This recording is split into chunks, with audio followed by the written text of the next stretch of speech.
Hi, everybody. How are you? Hope you are having a good day. So Spicy Rose is out today because I'm pissed off. I am very fucking pissed off at what I just saw with Foodie Beauty on her live. I got to calm down. Y'all help me to calm down because I am ready to jump out of my chair. What is this nonsense on YouTube? What is this? What is going on? This is what, day 4, day 5, where she's coming online high as balls. Her last live stream, she was so high, she couldn't even talk, y'all. She couldn't even talk. She couldn't even form a thought in her head. She kept trailing off and zoning off, and the Beezers were getting pissed off. They're like, is this all your content is? It's just getting high anymore? You can't even focus on the chat? Let me tell you why I'm mad. Let me just tell you. This is why I'm angry. There's a few reasons. Let's start with the reasons so I can calm down a little bit. Reason number 1, because YouTube is supposed to have a terms of service that we all are supposed to follow. They're trying to make this platform family friendly, right? That's what the rules are about, to make everything family friendly. So if you're trying to make the platform family friendly, if you're trying to get advertisers to put ads on your videos and everything is family friendly, what the fuck is this about? You're letting somebody come on your platform and get high as balls and you're not doing a damn thing about it. How is that family friendly? How is it? I don't think that's family friendly. We reactors, when we react to Chantal, we have to watch our words. We have to use code words and all that bullshit. Yet Chantal can come online high. They don't do a damn thing. That's some bullshit. And I'm sorry if I'm using bad language, y'all, but that's what happens when I get pissed. That's how you know that I am pissed off. Second reason why I'm mad. Because anybody who's ever dealt with addiction, the last thing you need to see on this platform is someone who's coming on camera high. You don't need to see that. Even if you're someone you've never dealt with addiction, maybe you know someone who's dealt with it, it can be triggering. It can be very triggering. And another thing, if you're someone coming on this platform and you're seeing somebody high as balls, what's the message from YouTube? Oh, you can get high and you can be in the throes of addiction and come on our platform and monetize your content and get high and get paid for it? Is that the message that you're sending out, YouTube? That some people you'll throw the ban hammer at, but other people you won't? That's fucked up. That is really fucked up. How can you be a platform and you're claiming to be family friendly and you got a terms of service, but yet certain people are supposed to follow and other people don't? Why not just throw away the terms of service then? It would just make more sense. I don't know what YouTube is waiting for. If they're waiting for Chantal to have a medical emergency live on camera before they'll do something. But her live streams are getting worse. Much worse. Every time she comes on camera, she's high as balls. No one needs to see that shit. And I mean nobody. It's not fun. It is not funny. It is sad. I don't want to see a medical emergency with Chantal. I don't want to fucking see it. Okay? I don't want to see it. If Chantal wants to get high as fucking balls, she can do it off camera. YouTube needs to shut that shit down right now. There needs to be a message to her. Hey, you want to get high? Do it away from the camera. Don't bring it on this platform. No one needs to see that. No one needs to be exposed to that shit. And I mean nobody. not people who've been exposed to addiction or experienced addiction or anyone who's known anybody who was an addict. Nobody needs to see that. That's not what YouTube is for. YouTube is a platform that people can come here if they're talented, if they've got something to say, if they've got opinions. That's what the platform is supposed to be about, y'all. It's not supposed to be a place where people who are addicts can come here and monetize and glorify their fucking addictions. You're not supposed to use addiction as something, as a form of content and make money off that content. You hear me? And that's what Chantal is doing. She has turned her YouTube channel into a place where she can monetize her addiction. All of them. And other people will pay. And other people will fund that shit. And I'm pissed off. Because I'm tired of seeing her as an active addict get online and showcase her addiction in front of people, and she's getting paid for it. It's not even age restricted. That means anybody can look at her content. Anybody. People over the age of 18 and people under the age of 18. This is not an adults-only platform. This is a platform for all ages of people. So who knows who's being triggered by her content, by what she's doing. Somebody younger, somebody older, it don't matter. Nobody needs to see it. Nobody needs to see it. YouTube needs to do something. This is crazy. Shut that shit down, YouTube. Shut it the fuck down. You hear me? Nobody needs to see it. No one. It is not cute. It needs to go away somewhere. And I'm pissed off because I don't want to see an addict get high on camera. I've looked around on YouTube. Nobody acts the way that Chantal does. Nobody's getting away with this behavior. Why is she getting away with it? Why, YouTube? You failed. You took her channel away from her before, and look how she's repaid you. Look what she's doing now. Kind of ungrateful, huh?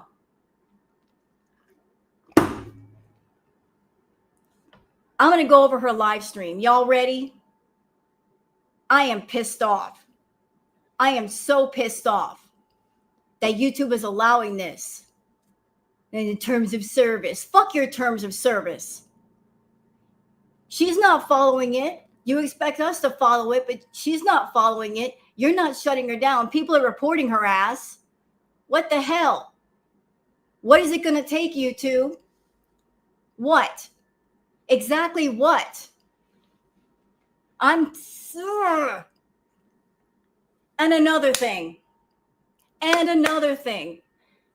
Girl world, she's doing the rage bait thing.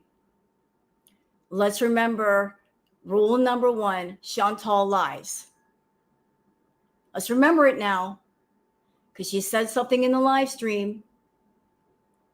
Before you go off, because I was about ready to go off. There's somebody in here that knew that I was about ready to go off when I heard this. She said she kicked the kitten. Stop. I know you're about to get mad. Rule number 1.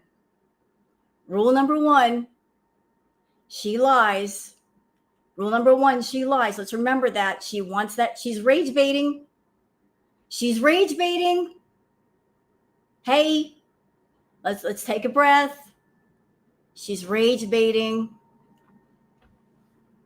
Let's not fall for this. When I heard that, I immediately wanted to jump out of my chair. She's rage baiting. Let's calm down. Let's squash that. Let's squash it. Y'all ready to go into this live stream? Y'all ready? Tell me if you're ready.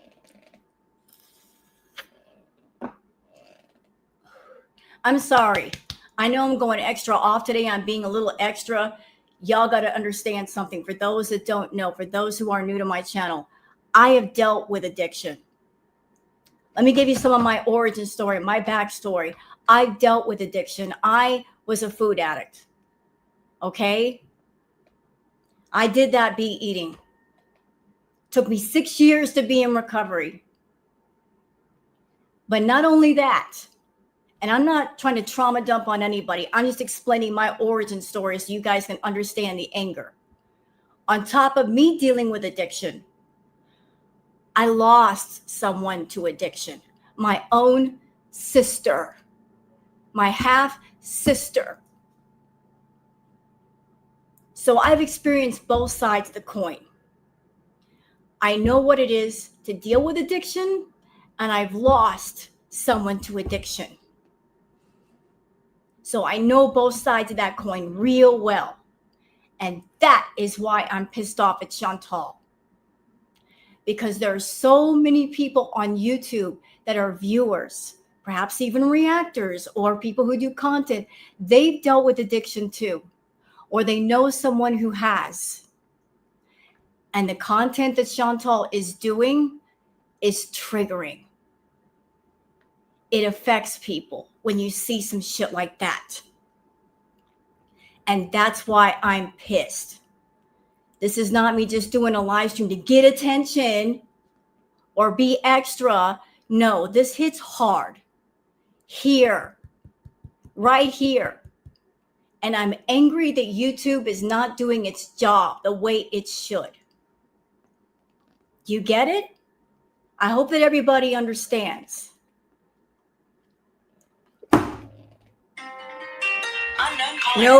Nope, Mr. Phone. No, we're not doing that today. I can't talk to anybody right now except my viewers. Goodbye. Whoo. Yeah, I'm mad. I'm real mad. So I've experienced that shit. And Chantal coming online, it doesn't need to happen. It's not good for her. It's not good for anybody who watches her. It's not good for the Beezers. YouTube just needs to shut that shit down. They need to shut it down. Shut it all the way down. This is crazy. How far does it have to go? How bad does it have to get? For real. This is not somebody getting online a little bit buzzed and it's a little funny and goofy and silly and hee, it's amusing. No, this is dark. This is really dark. Like, how bad does it have to get? How bad? I don't want to know. I really don't want to know. You know, like I'm going to ask you guys in my chat, what do you think of Chantal's content? What do you think? Is it funny? Is it watchable? Because I can't. The longer it goes on, the harder it is to watch and the harder it is to react to. It's like, what are we reacting to? Her slurring her words, her being incoherent, practically dribbling drool on herself. Yeah, thank you. It is triggering. It is. And that's why I'm going to go off, because it's time for some truth to this situation. Not that the other reactors aren't giving it, because they are. But as somebody who's been there with addiction, yeah, I'm going to give it to you. I'm going to give it to you, Chantal. I sure as hell am. I'm a nice person, but you got me all fucked up. I am not going to pull any punches with you, bitch. You wanted some rage bait? Well, I'll give you some. I will give it to you. Y'all ready? Y'all ready? Tell me when you're ready.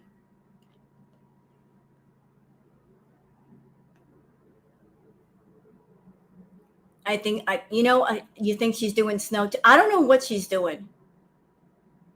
People are saying it's more than edibles. I honestly don't know. I really honestly don't know. Yeah, let's go. Let's do this thing. Come on, Chantal. Bring on the content, the freaking content trash. You want this Rudolph? He's gonna get you. Thank you.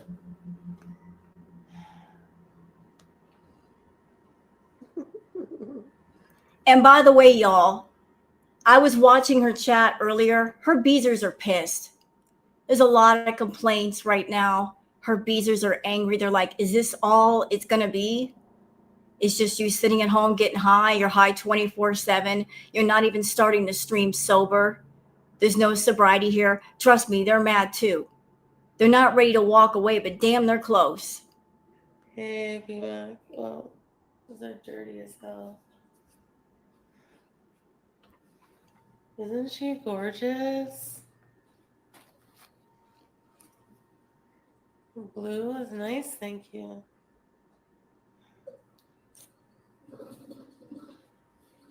Oh, and another thing before we get deep into this, Chantal is such a content genius. Did y'all hear what she's doing now? Talk about 100 ways to sync your channel. She's requiring that people be subscribed to her for 3 weeks in order to comment, even if you're a member. I've never heard of such a thing. Have you? You have to be subscribed to her channel for 3 weeks in order to comment in her chat. Not a day, not a week, 3 weeks. There's 100 ways to tank your channel, and Chantal is covering them all. Do you think she'll try and go to Syria again? Thank you, Cats for Nelson, for being a member. Thank you and welcome. I've never heard of it either. That's just one more way to tank your channel. 3 weeks. So even if you're a VIB and you pay $5 for a membership, you got to wait 3 weeks to say hi to Foodie. Honestly, at this point, I don't even know what the VIBs are paying for. What are they paying for? They're paying $5 to be a part of her chat and watch her get high, and she can't even read the chat. She's not reading the chat, and she's so high she can't even think. So they're paying $5 to watch someone get high. Is that worth $5? I don't even know. I don't think so, but maybe they may disagree with me. But let's keep going. Hey, to lover, everybody. I got cheese curds when I first got here. Hi. Thank There you. she is. What are you doing behind Mom? Hi. And also, guys, there's a lot of cat deflection going on today.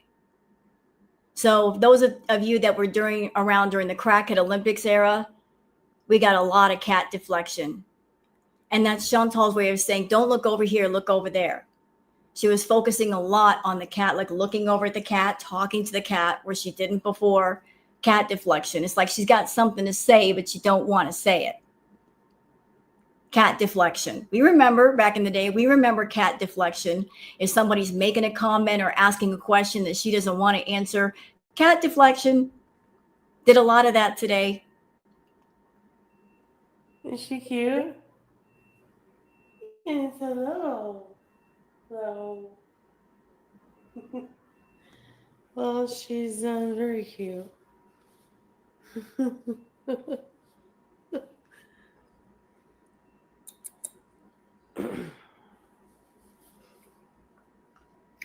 Hey, Scarecrow. No, I think I'm getting better. Are you feral? Like a fox? But I just want to spend like another day inside. Cause,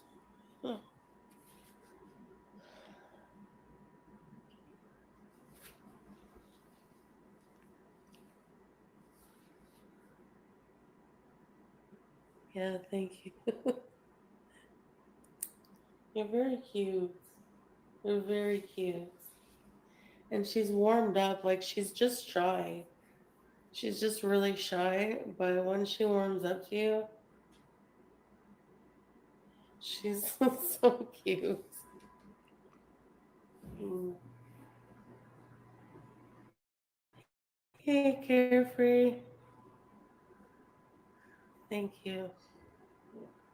You've been praying for me? Thank you. I don't know why I'm wearing this, but I haven't really been caring about how I've been looking, so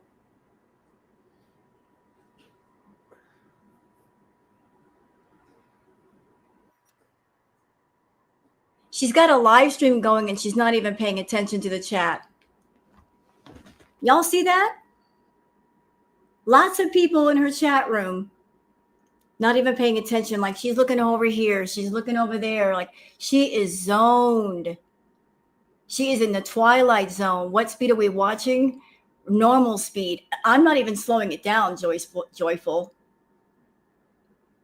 This is normal speed. I'm not slowing it down. This is Foodie right now, normal speed. It's so bad anymore that the reactors, when they react to Foodie, they have to speed her up because she's talking like this. She sounds like a record played at the lowest speed. It's like that. It's really like that. We got to speed up Chantal for her to speak at normal speed. And she is on slow motion. Speed her up. You want me to speed her up? Okay, we can do that. I can do that. See, I listen to my subbies. Playback speak, and we speed her up. You're like, hurry up and say something, Chantal. You're speaking too low. Hold on a minute. Where did I go? Okay, we got it. the headband looks cute. Thanks. You know what the crazy thing is? During this live stream, what you're seeing right now, it actually gets worse. It's like just in this hour that she's doing the live stream, whatever she's taken, it really starts to hit her. Like you can just see it. It's like that. Chantal, you need to lay off them edibles. You're taking 3,000 milligram edibles. No one needs that much. And I mean nobody. Back in the day during Crackhead Olympics, you were doing the wheelchair edibles at 1,000 milligrams a pop. You were popping those things like Tic Tacs. Now you're up to 3,000 milligrams. What's next? The 5,000 milligram edibles, the 10,000 milligram edibles. Once you hit those, where else are you going to go? Where? Girl, where are you going to go from there? For context, y'all, and I know everybody's different, I have a dear friend who deals with constant migraines. So he's in real pain. And the most he'll take is 30 milligrams of edibles in the morning and then another 30 milligrams at night. So 60 milligrams. And Chantal's taken hundreds and hundreds of milligrams of edibles a day for no random reason other than the fact she wants to get high.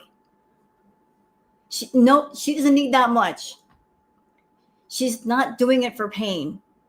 She's not even doing it to relax. She's doing it to numb herself. She's overdoing it, way overdoing it. Cute as you. Oh my gosh. She's like the same color as the couch.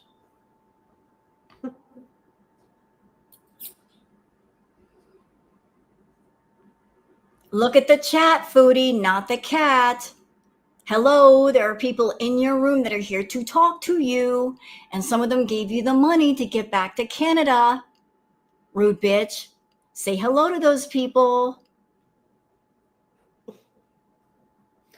She's so cute.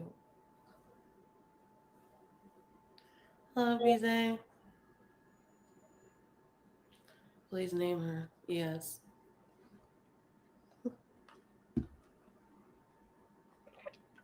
Yeah, she's too cute. I don't even know what to call her. Pipsqueak? No. Yeah, I think we're best friends.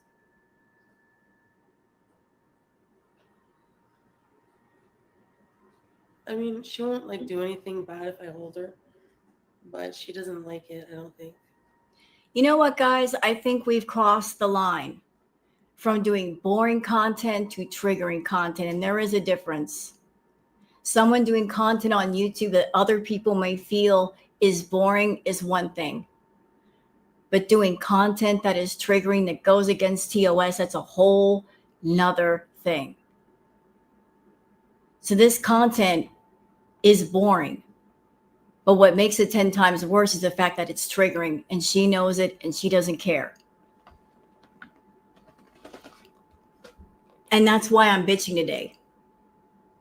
Boring? Okay, fine, you're boring. But coming on camera high and triggering people, you want to get high and you want to be on display, you're going to treat it like a circus act? Incorrect. Absolutely incorrect. You want to get high, stay off camera. Nobody has to know, nobody has to see it.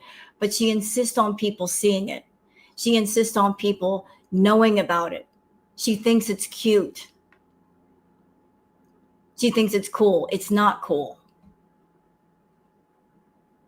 You know, she might potentially be triggering people and fucking up their recovery. She's like just getting used to me.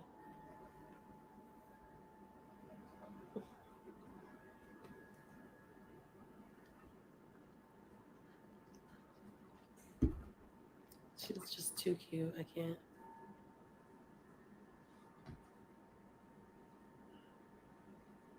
Hey, Kanita. Oh, nice. I'm very happy for you. Okay. Name her Darcy. But you're beautiful. Yes. Rome was not built in a day. No, indeed. Call her Maple.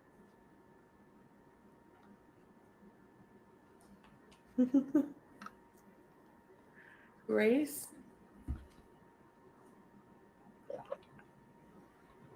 Her eyes are really close together. Look how much she's, you know what? Shut up, Foodie. She's like going like, shut up. I'm talking right now. Thank you. Look at her. She can't even pay attention to the chat. And I'm going to ask all of you in my room a question, if you don't mind. I'm trying to calm the fuck down. Let me ask you guys a question. Is there really any difference between what Foodie is doing on YouTube and, say, someone who's in a crack house shooting something into their arm or snorting something, except the fact that she's got a camera on and she's letting people see what she does? I'm asking your opinions. I want your input. Is there really any difference to the environment that Foodie is in and what she's doing, except for the fact that she's got a camera on herself and she's broadcasting it and she's monetizing it?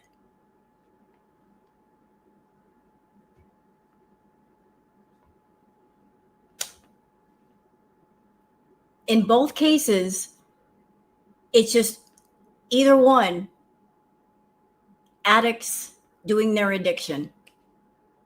One is being showcased, one is not. One is private, one is public. And the public one, I'm pointing at you, Foodie. You want people to watch you get high. And you want people to pay you to get high. You want people to pay you for self-harm content. And it's been like that for the longest.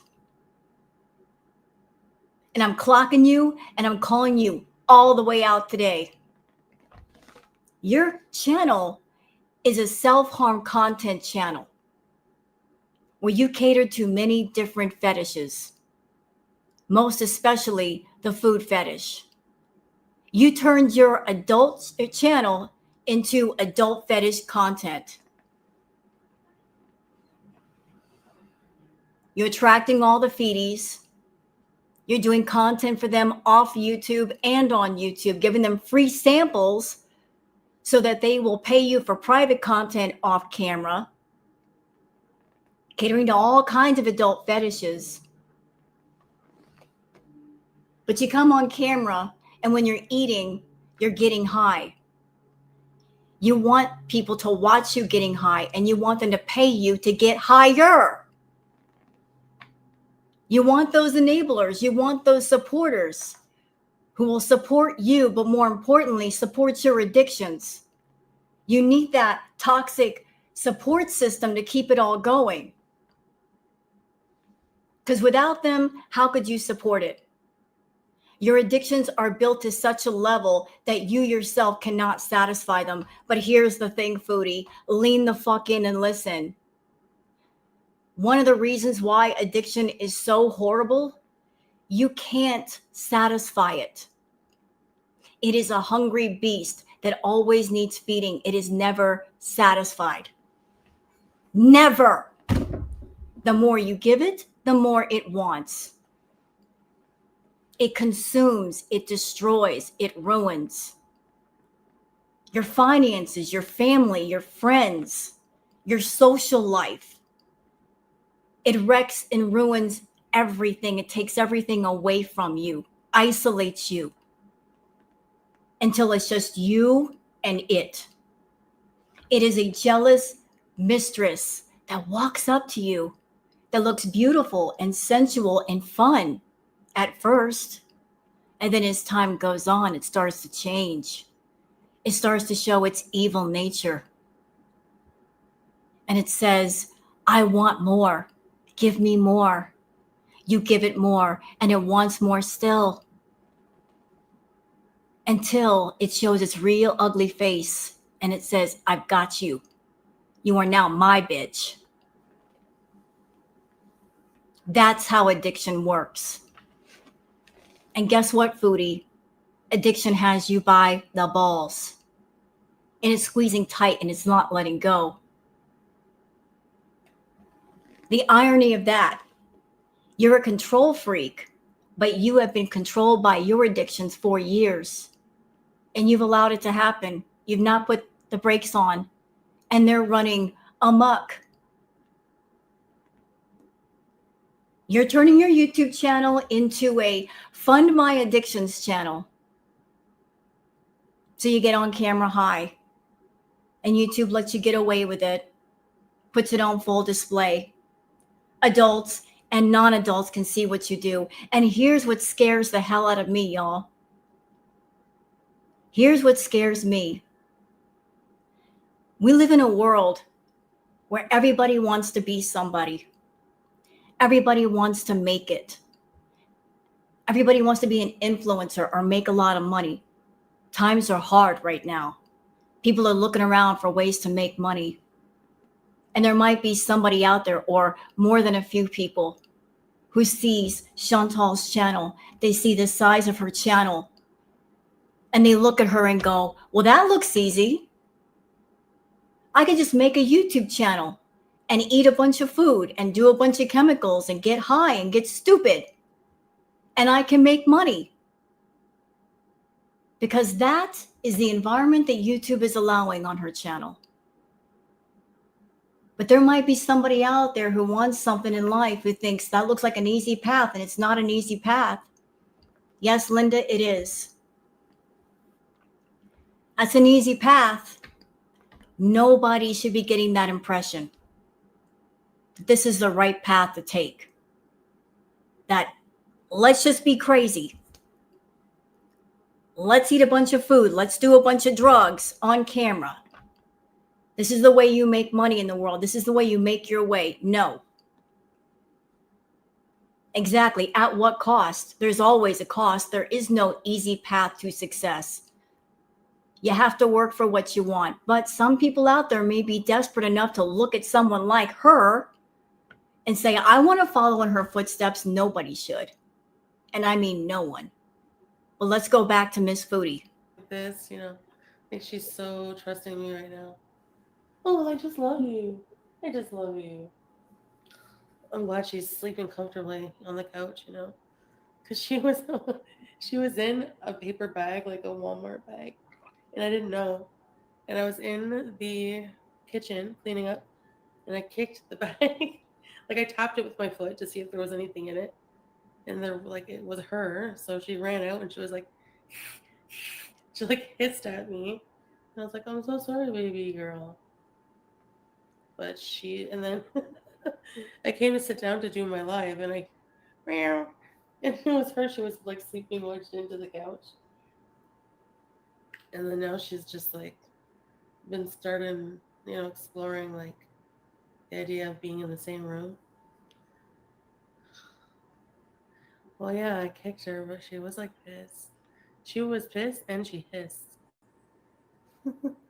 I just tapped. You know what, Chantal? I'm just going to say it again for the benefit of people in here. Let's all remember rule number 1, Chantal lies. Before we all get mad and go insane, let's remember that she lies. But even if it's a lie, Chantal, why would you get online and tell people that you kicked the cat? If you're doing it because you want to get girl world pissed at you, why would you say that? And people in your own chat can hear you. What impression are you giving to them? You want to put off like, you love animals so damn much, but you're telling people in your own chat that you kicked your kitten? You kicked a very young animal? You want them to believe that you're a good person. Yet you are saying, I kicked a kitten. And the fact that she's laughing, well, she's evil like that, just me. She would laugh about something like that. Yeah, but why would you say that? Even if it's a lie, why would you say that? Why are you laughing about it? If it's true that you kicked the cat and you're laughing about it, that means you're an evil bitch. If you're lying about it, you're doing it for attention, and people in your own chat are going to be looking at you like, why would you even say that? You're saying something evil. Why would you say that?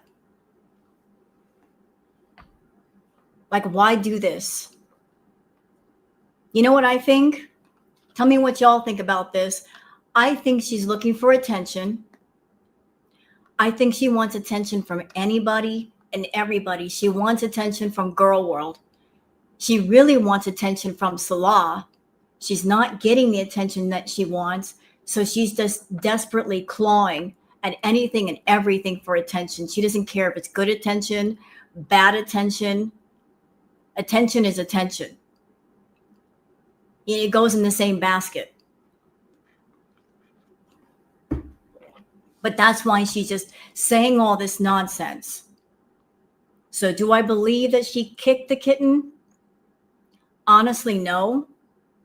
Just because she's not steady on her feet. But I don't think she has the strength to kick a cat.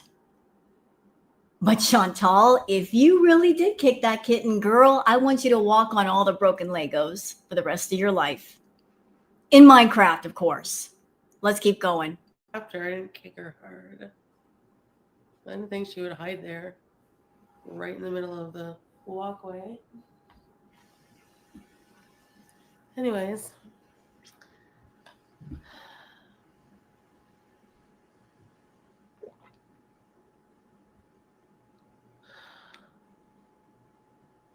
Cat kicker is trending. Shut up.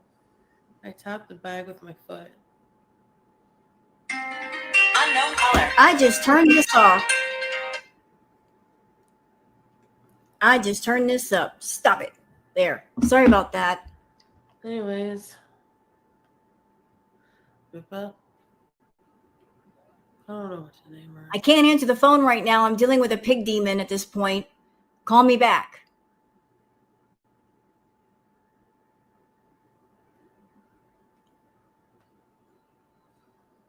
I'll think of a name. Breathing sounds better. Well, why is it concerning Harley? Hey, what me?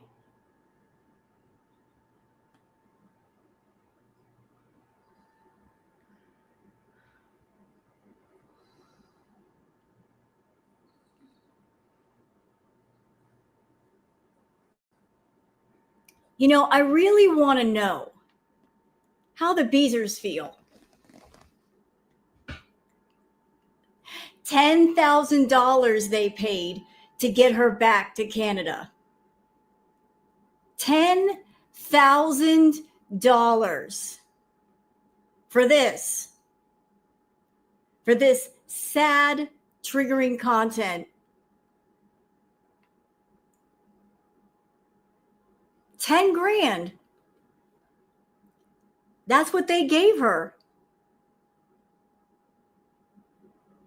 And this is what she gives them.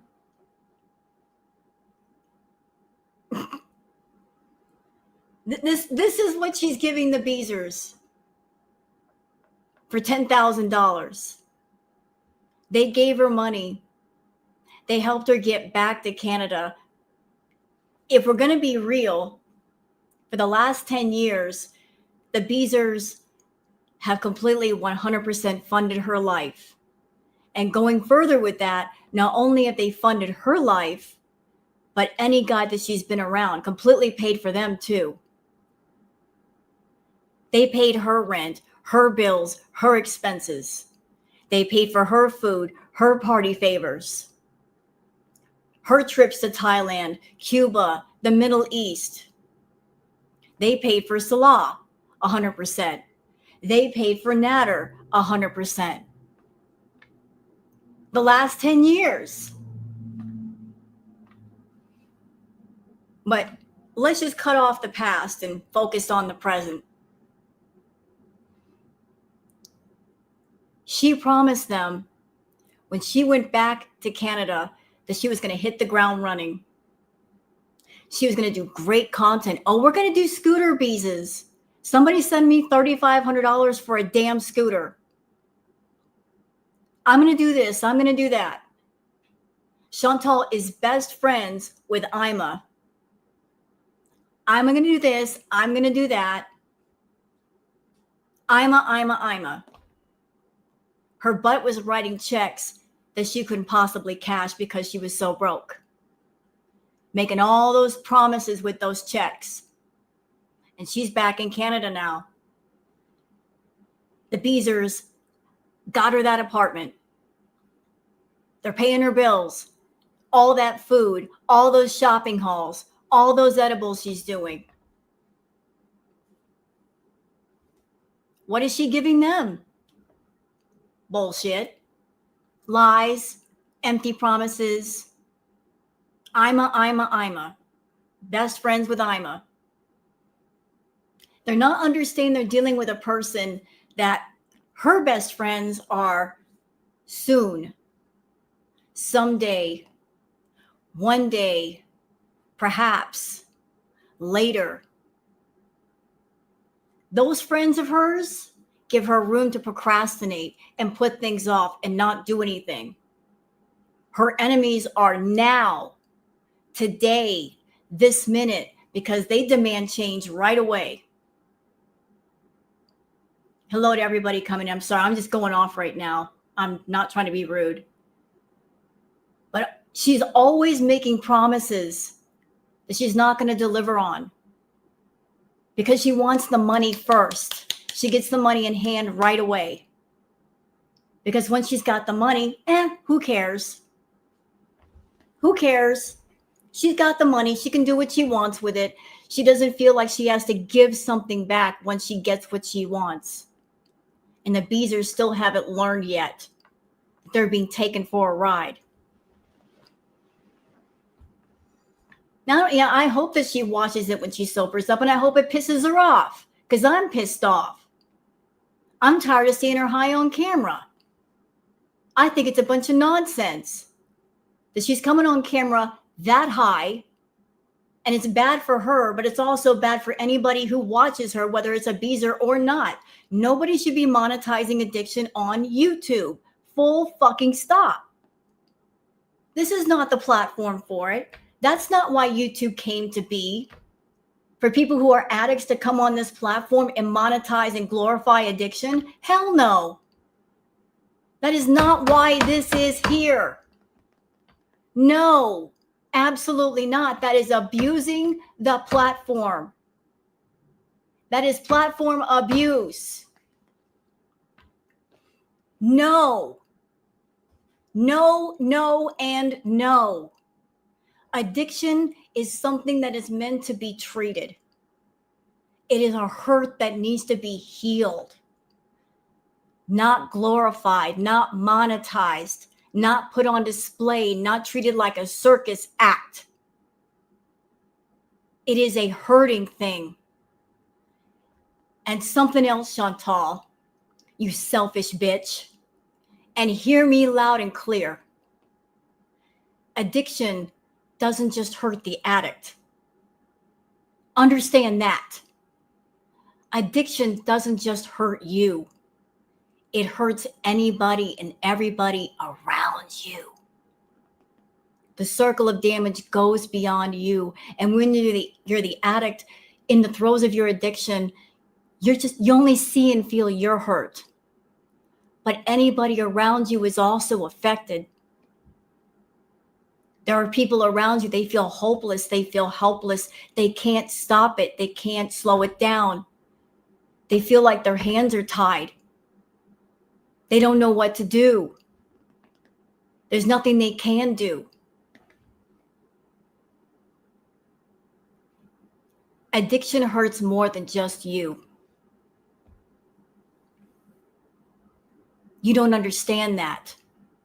Your addictions have hurt you, but they've hurt people around you. They have hurt peace. They have hurt your mom. They have hurt your family. They have hurt your friends. They've hurt your pets. It hurts everybody. It hurts everyone. And even the people watching you. This is painful for them. The ones that give a shit, the ones that aren't there encouraging you in your addiction and saying, hey, foodie, let's go get some food. Hey, foodie, let's go get high. By the way, since I'm here, since I'm live, all of you beezers over there, you fucked up individuals, can I have a word with you? I think I need to have a word with you.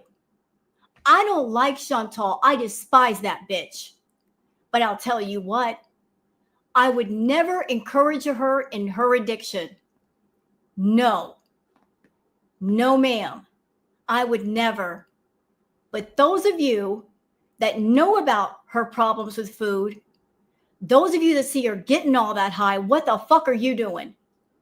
You are encouraging her to get high. You're encouraging her to eat. Let me tell you something. She's a food addict. She doesn't need help with her addictions, except to get on the other side of the addiction, not keep it going.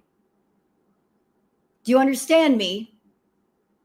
If you cared about foodie, you will not encourage her to eat. You won't talk about food. You won't encourage her to get high. You'll back away from that talk. If you care about an addict, you do not fund, nor support, nor encourage the addiction and make it worse. You just won't do it. And I see so many of you over there doing that shit. And I think that's fucked up. Oh, the reaction channels are so evil. Are we? Or are we just telling the damn truth about her? And she don't want to hear it, which is her prerogative to listen or not. But we're not telling her to eat. We're not saying, hey, foodie, when's the next dessert mukbang? Can we eat on camera? That's fucked up. Telling a food addict to eat more food. Oh, I guess she's not sick enough for y'all. I guess not. Let's make her sicker. Get out of here with all that shit. Encouraging an addict to go further with their addiction. How much further do you want her to go? You want her in the hospital? Keep going. She's almost there.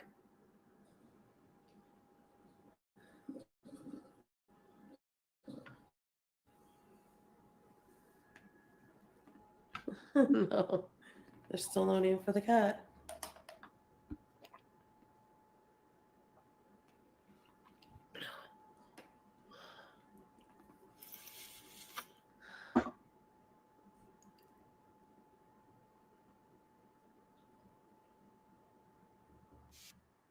Mm. I'm okay. I just need some time.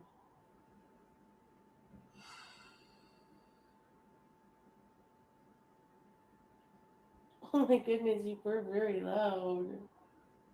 She's so sweet, seriously.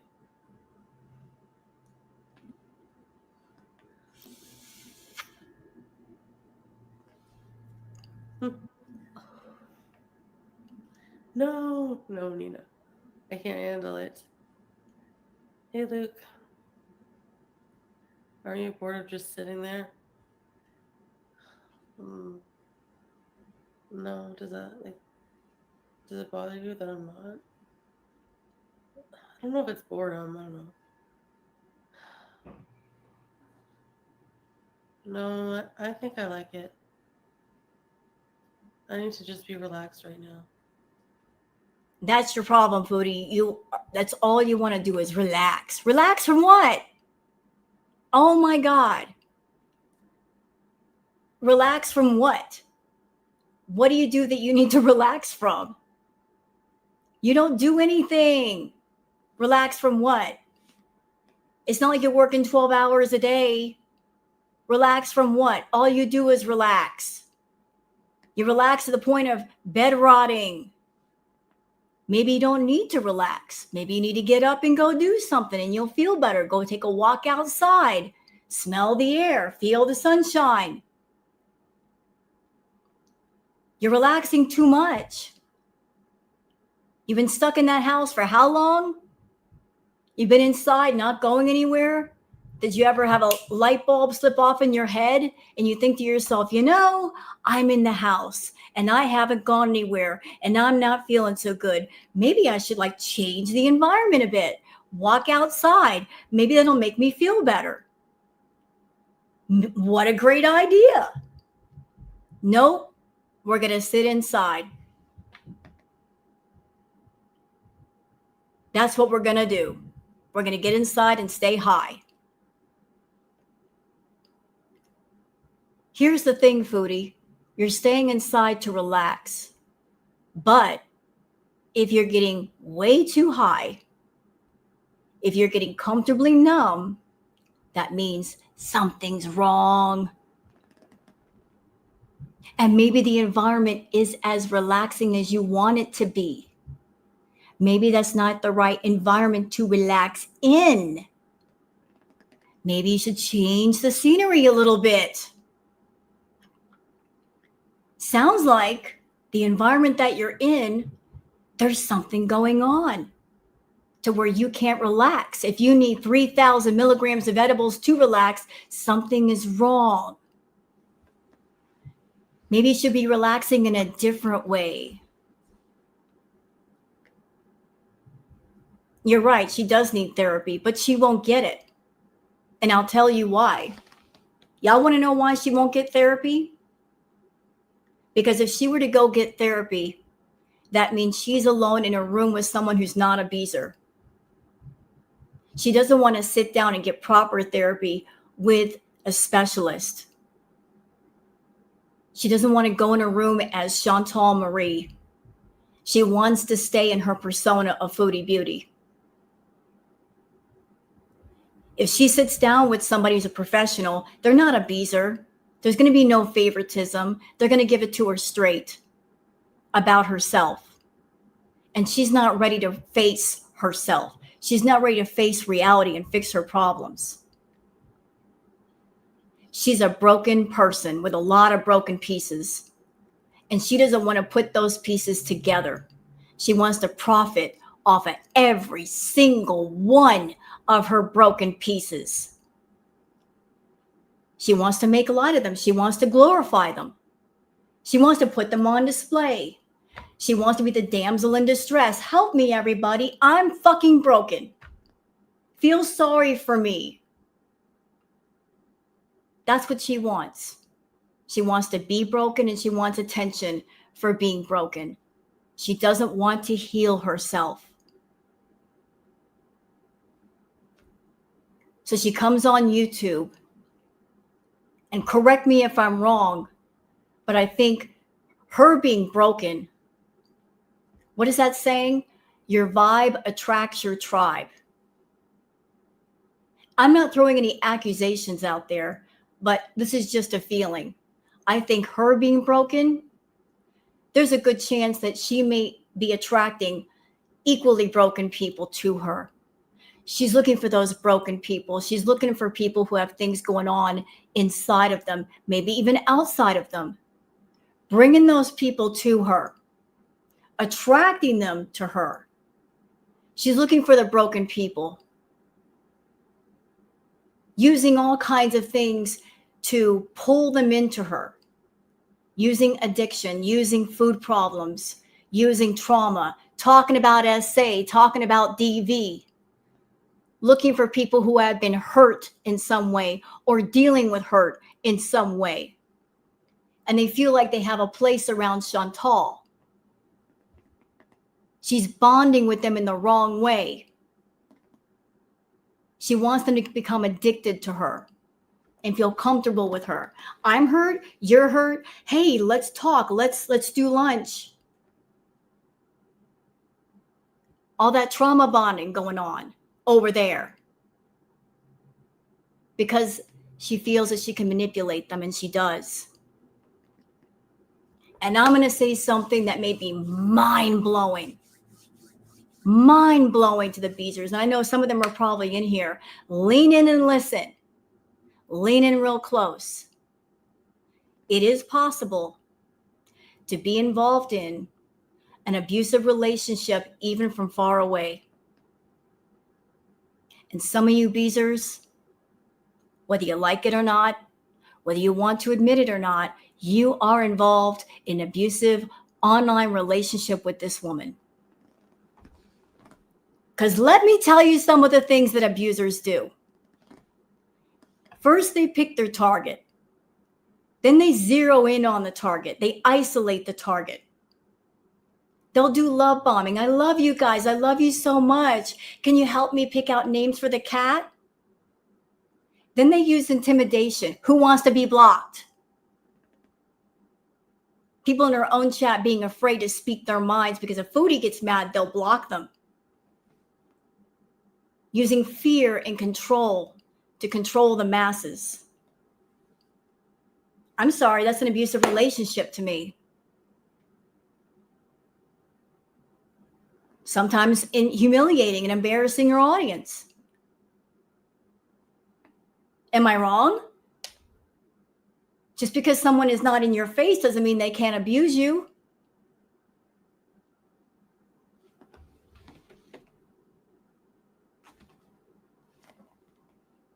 So yeah, she finds people that are hurt, that have gone through her, maybe some kind of trauma. She brings them to her.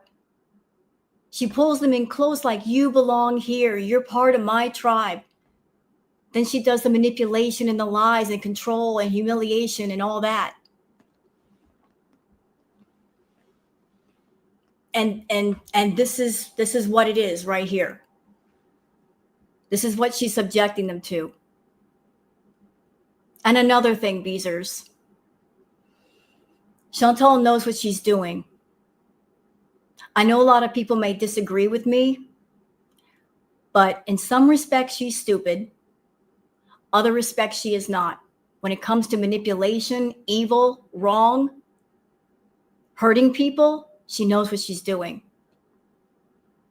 Some of you over there may be waiting for that day, for that reward of she's going to become a good person and she's going to live a happy, healthy life. You're waiting for that day. You're desperately waiting for it to happen. And Chantal throws out scraps of hope to keep you around. She does. She throws the scraps out when she feels that some of you are about to leave.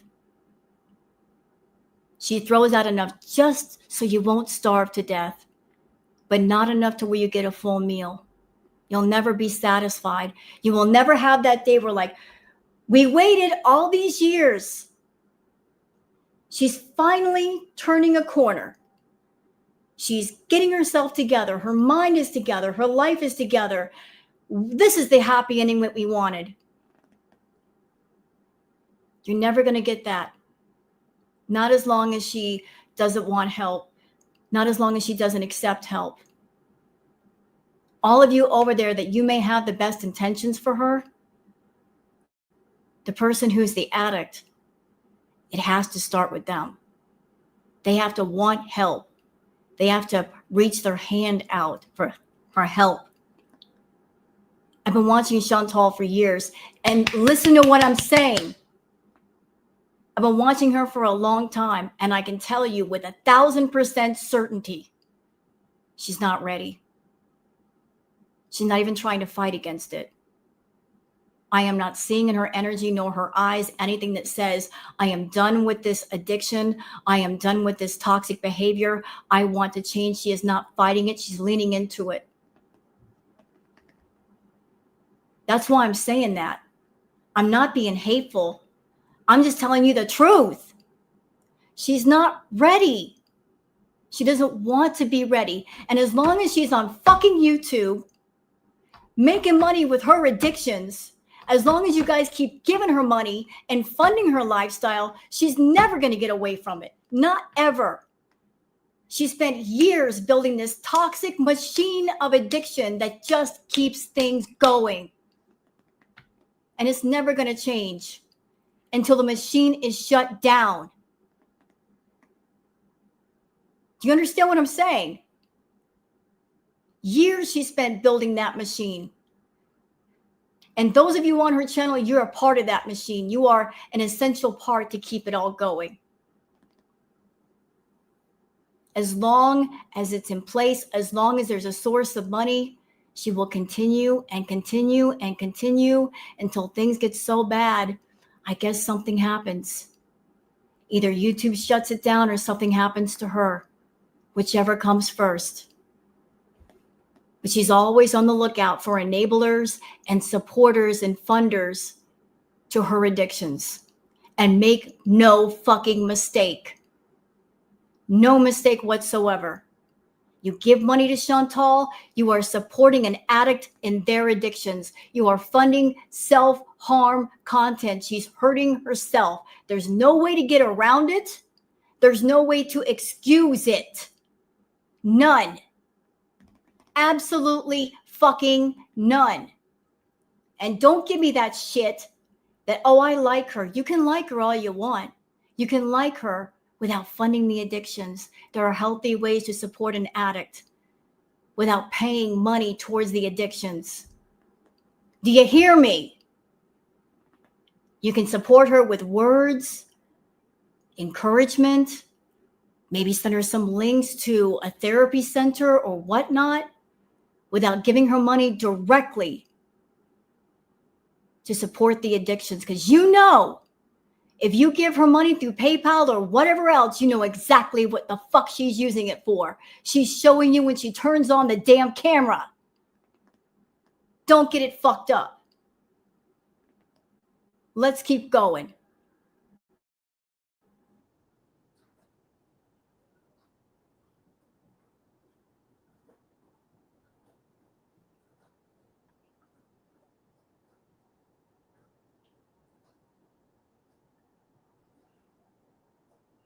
So yeah, just here to chill.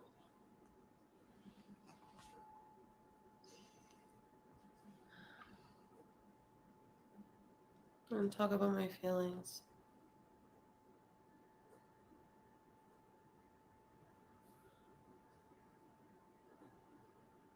You're deleting comments. Oh no.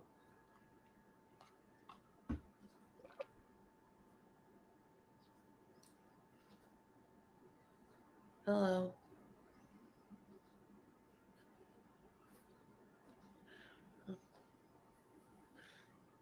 Hi, baby. She's so pretty.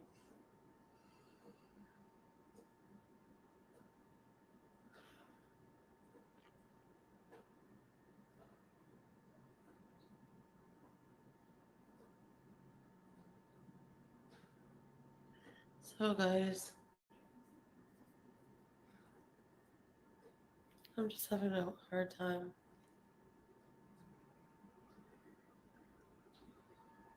I have a few Cry me a moments river. where I'm like, oh, okay, this is my new reality. And then other times I'm like, ugh, I miss them.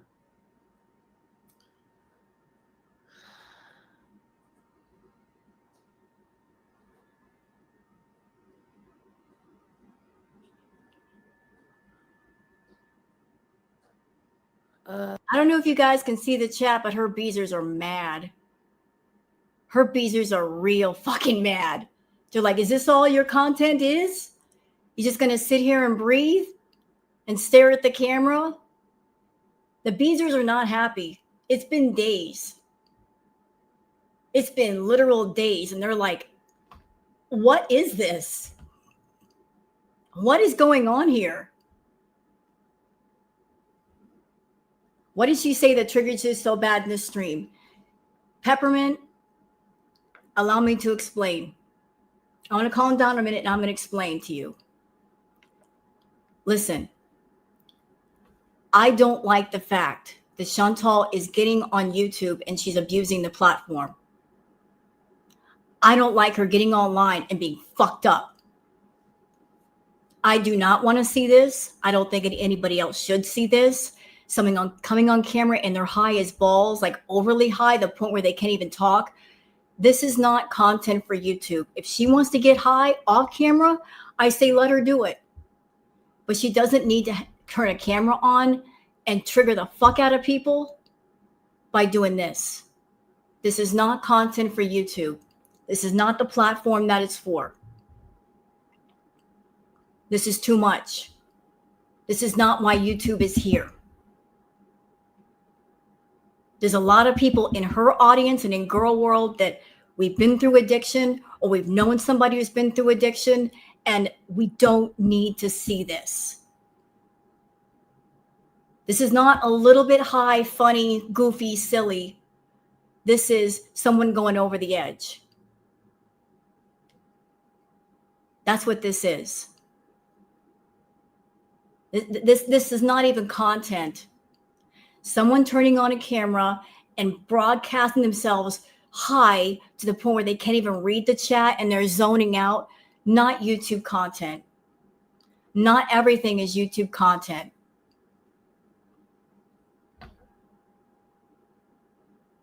This is not the stuff that people need to see. That's why I'm pissed off. I've dealt with addiction myself. I lost my little sister to it. I don't want to see this shit. I know other people don't want to see this shit. This is triggering for a lot of people. This should not be shown at all. What she does in her personal time is what she does in her personal time. But her coming on camera and showing it to people and expecting to be paid for this shit? Are you kidding me? No. No, no, no. That's why I'm going all the way off on it. It needs to stop. YouTube has rules. They have a terms of service. They expect all of us to follow the rules, and then they allow this when she's been reported. Why? Why? And I'm sorry I'm going off like this today. This is not what I normally do, but y'all got to understand I've been holding all this in for days. And I dealt with this back at Crackhead Olympics, and actually this is worse. I've never seen her this bad.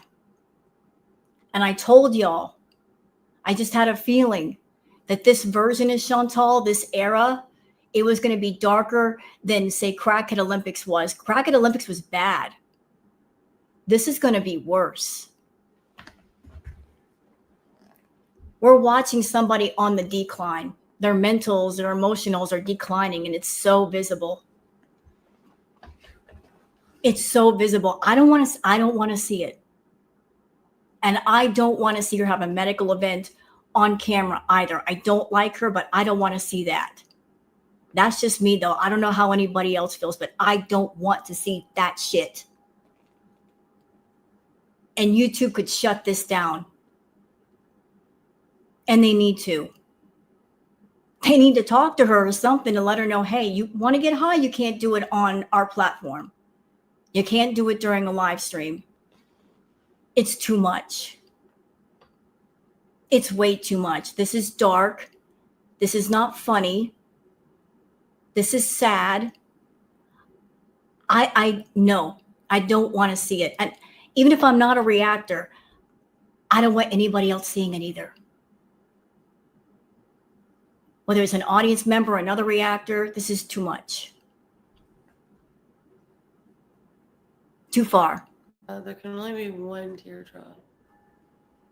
Okay, so I need something in my life to keep going for. Yeah, I know. Well, right now I have this pin. She's so cute. Hey, Melly. Oh my gosh. Sorry about that. I missed a lot of comments, I feel like. Scapegoat. Hey, Monica. Oh, you're still alive? That's a good one. I'm glad to hear that.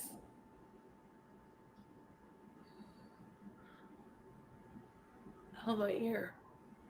Yeah, that's the only one I see, Melly. I'm glad to hear you're doing okay. Don't do drugs.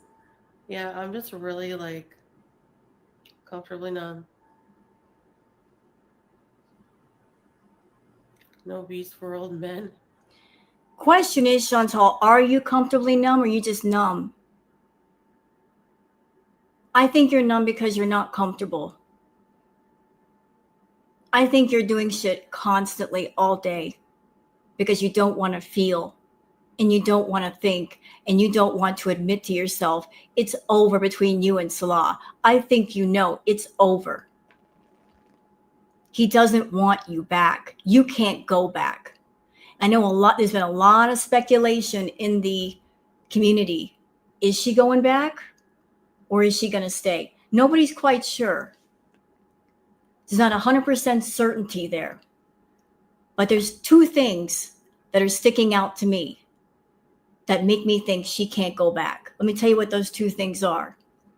The first one is, unlike the other visits that Chantal has had to the Middle East, where she's been there and left, this last time was a bit different because before she left, she signed some kind of paperwork. That has never happened before, has it? She said it was divorce papers. I don't know if it was divorce papers or something else. So all the other visits where she could go back, there was no paperwork involved. But now there is paperwork. Second thing that sticks out. As soon as Chantal left, his father came down from Kuwait. So dad showed up as soon as Chantal was gone. Why would that happen? I don't think she can go back. I don't think she can. Would Chantal be crazy enough that even if he said, I don't want you here, would she get a plane ticket and try to go back?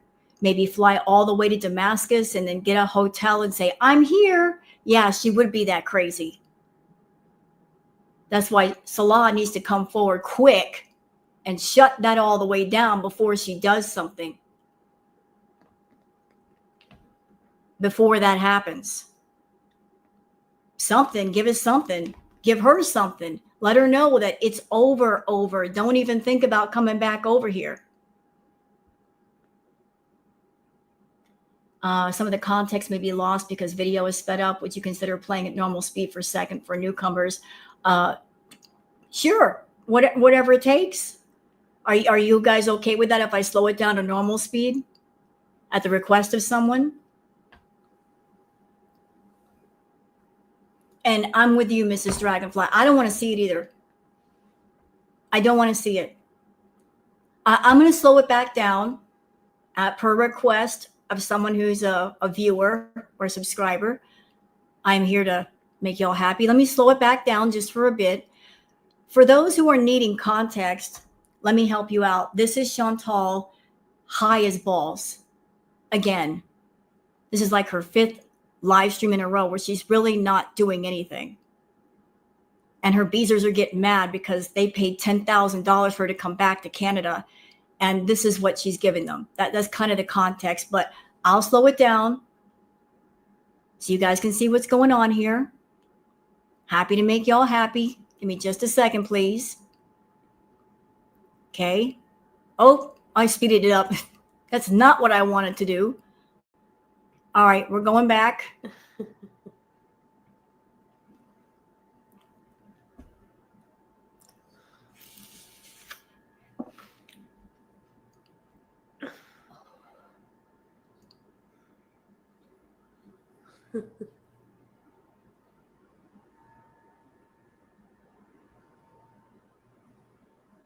You can hear it. It tickles sometimes. Oh my gosh. Okay, I would like to politely and respectfully address a comment. Flash for Runner says she's not really doing nothing with herself. The men messed her up for real. Yes and no. Did she get mixed up with some not good men? True. But Chantal involving herself with those men was by her own choice. And if we're going to be real, if we're really going to rip away the layers and the veils of it all, Chantal has always been the hunter and the pursuer and the predator. She hunts men down. She hunted down Natter. She hunted down Salah. She paints herself the victim, but she's not a victim. She's not. She goes after men that want nothing to do with her, and she makes the choice to be around them. But before she got around them, she was a messed up individual to begin with. All that did was amplify her messed up. So you can't really put 100% on the men in her life. You really can't. Because Chantal was the one who approached these men, and she wanted companionship. In my opinion, this is just my feeling, this is just me, I think Chantal is in competition with herself. She wanted to be in a relationship. She wanted to know what it was like to be married. Maybe she felt like she was being left out of the whole marriage game. And maybe she wanted to know what it was like to be married. So since she couldn't get into a real relationship where marriage was possible because she's an awful person who doesn't want to work on herself and fix her issues and be that woman that a man could be proud to be with for free, she said to herself, you know, what have I got? I got money. I got lots of money. I can just buy a husband. I can just make up a relationship and that can be my new reality. So she did. And let's really get real, subbies. And you've heard me say this. And tell me what you think. Yes or no. This whole thing with Salah, it was a get back at Natter.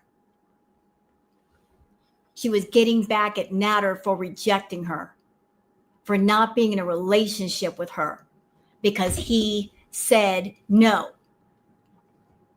She tried and she tried and she tried to get Natter into a relationship with her, and it never worked. Anything she did not work. Throwing money at him and buying him stuff did not work. Paying for his bills and his rent did not work. Threatening and blackmailing and threatening to go to the cops did not work.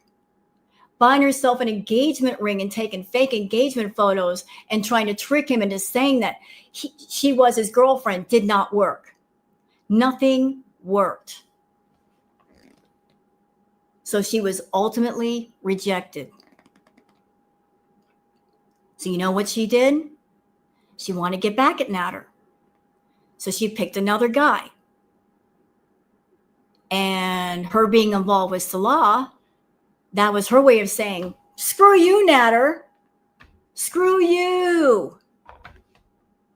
I'm going to go pick another guy who is younger than you, more attractive than you, and I'm going to give him all my money, and I'm going to take care of him and be his sugar. He's going to be my sugar baby.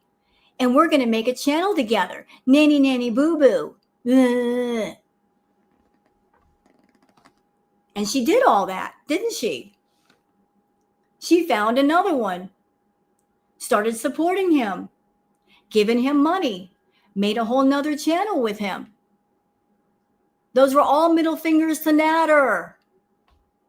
But weirdly enough, I think it was to also get back Natter. Maybe try to create an environment of, you better run after me. You better come after me. I'm about to give somebody everything I gave you. You better come running. Come, come, come, come, come. He never ran back.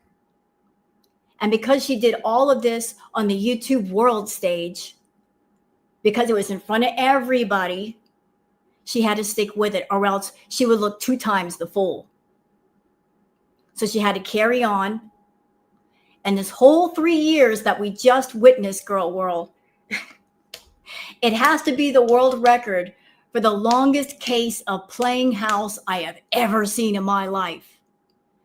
You play house when you're kids. I'll be the mommy, you be the daddy. She did it as an adult for 3 years. Tanked her channel playing house for 3 years. Only Foodie. Only her. And what is she doing now? You know what this is? Y'all want me to explain it to you? Let me help you. What are we looking at? We're looking at somebody who's moping around. She's waiting. She's been waiting for him to, talking about Salah, she's waiting for him to make that phone call, send that text message. Okay, Chantal, you can come back to the Middle East. And it's not because she loves him. It's not because of that. It's because she wants a daddy. She wants someone to daddy her and take care of her and be her caretaker. She's an adult toddler that wants to be back in her playpen with her security blanket and her binky. That's why. She doesn't want to be an adult anymore. She wants to be a child and be taken care of as a child. That's what she wants. Go back to the baby talk and the whining. Girl, she is resentful of adulthood. She hates it. She hates adulthood. I want my dada. Grow the fuck up. Seriously, she wants, you know how she's been saying lately, I just want peace. Now, we all think when she says, I want peace, we think peace and quiet, right? Well, she's got peace and quiet. She's in a room alone. What's not peaceful about that? But look deeper. Go beneath the surface. Go beneath the surface. Her idea of peace is different than you and me. What she means by I just want peace, what she means is I want Salah, because Salah was her peace. She was over in the Middle East. She didn't have to think. She didn't have to do. Somebody did for her. She wants that back. She wants back that room that she can sit in and not have to move and not have to do a damn thing. She wants it back. She wants her space to be an addict and do her addictions and not be bothered with adulting. That's why she's so desperate to go over there. Not because she misses Salah or the cat, but she wants her little safe space to do her addictions and be left alone to just live in a numb space of being. It is going to be bad. You're right, Peppermint. I agree with you. It's going to be bad.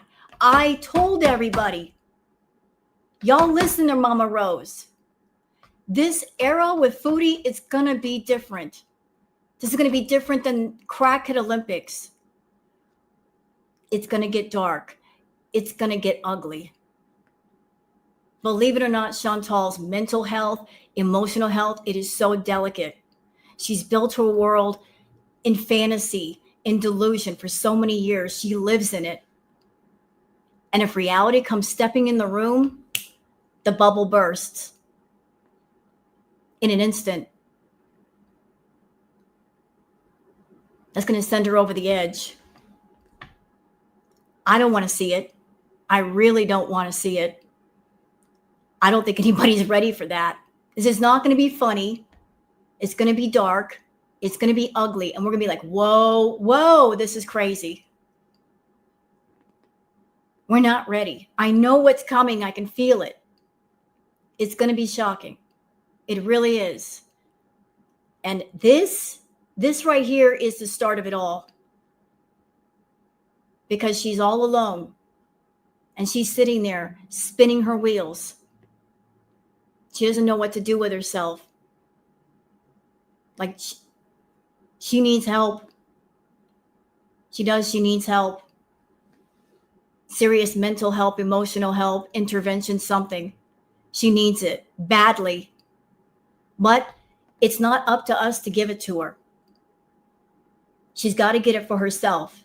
Anybody who's ever been through addiction knows that it has to start with a person who has the problem. They have to reach out for help. They have to be ready. They have to have that moment inside of, I am sick and tired of being sick and tired.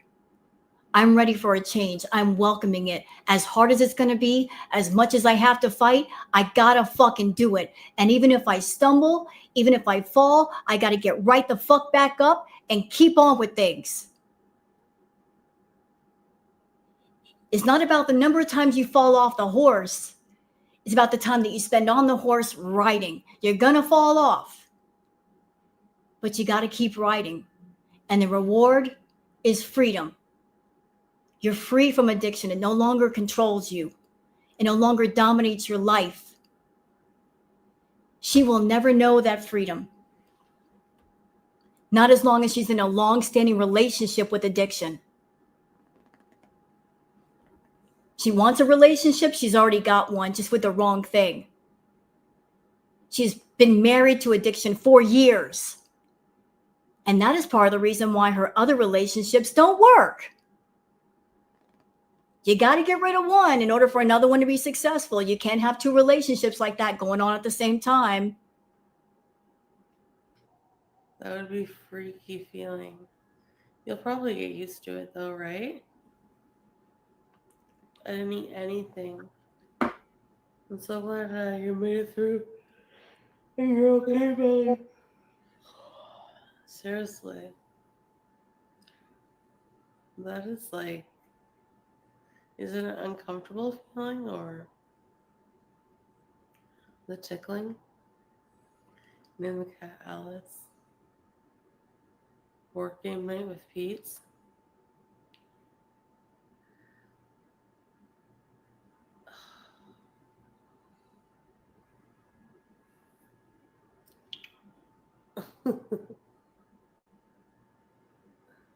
Go away. Okay, what was I saying?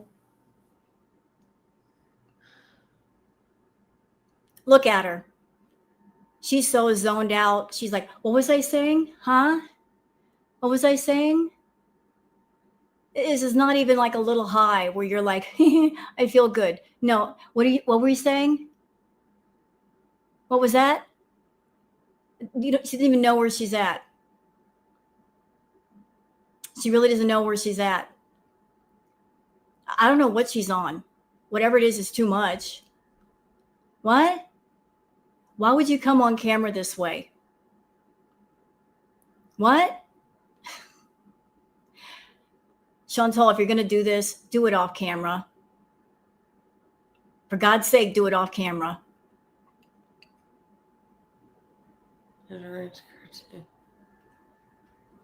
Hey, Scott Life.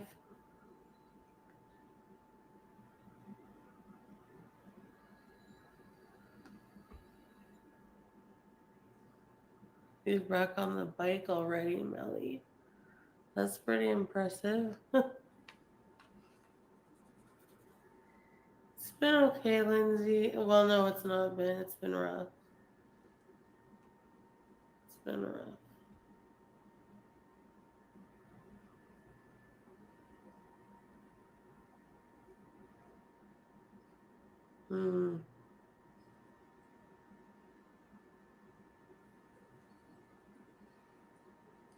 You weren't on?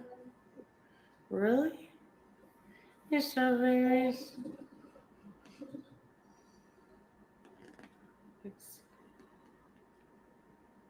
You can hear it tickling.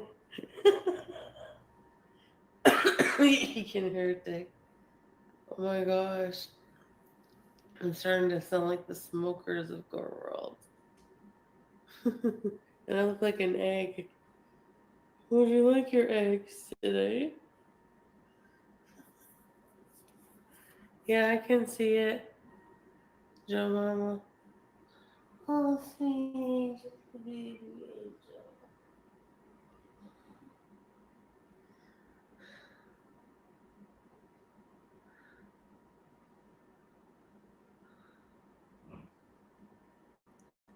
Okay, let me stop and answer a question in chat.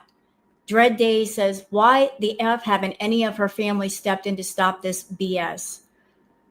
I suspect, Dread, because there's really nothing they can do. What could they do for Chantal?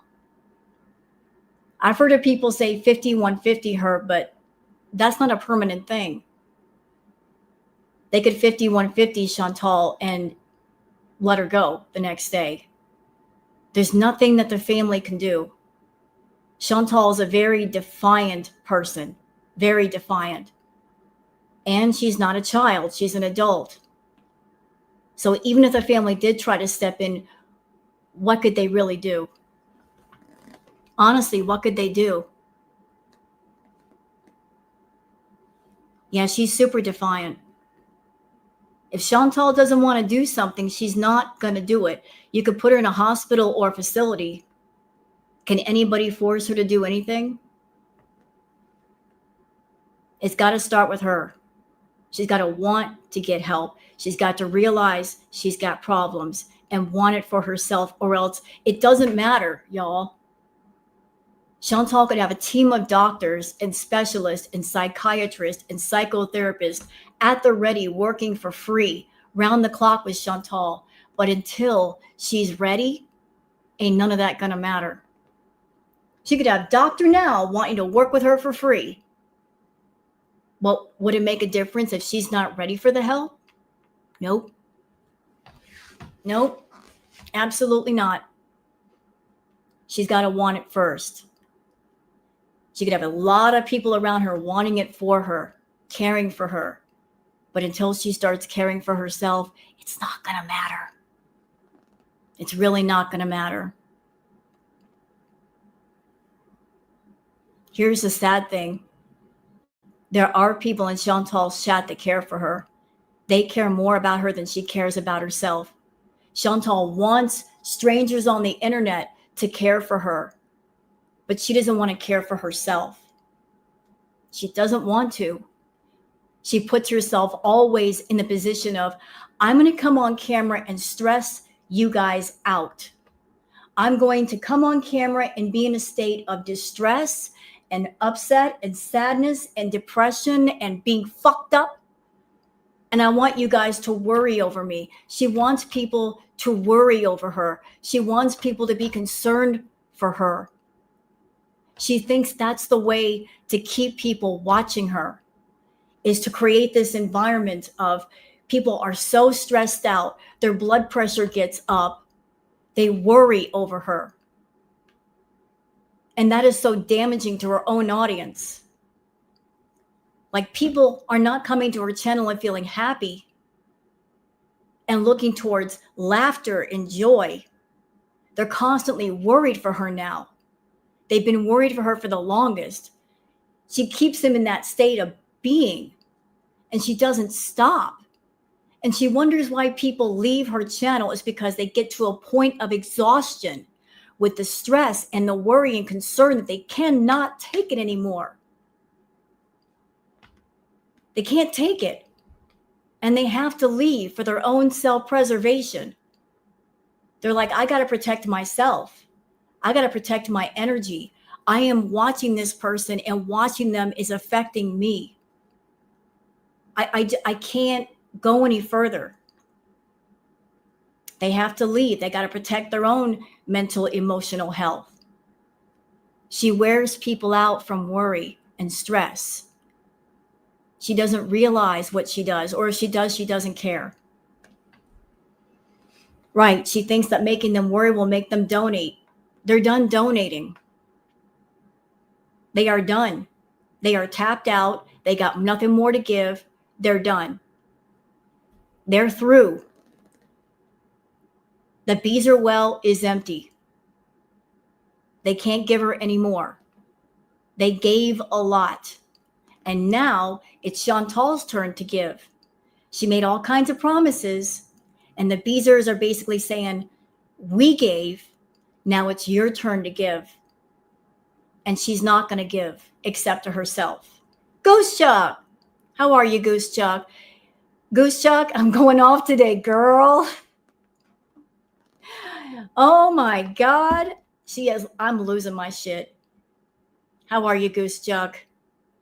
Let's keep going, because I'm not done with her.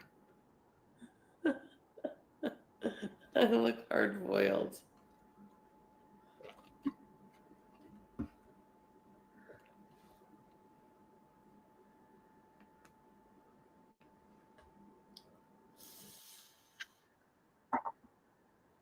For all kinds of noises.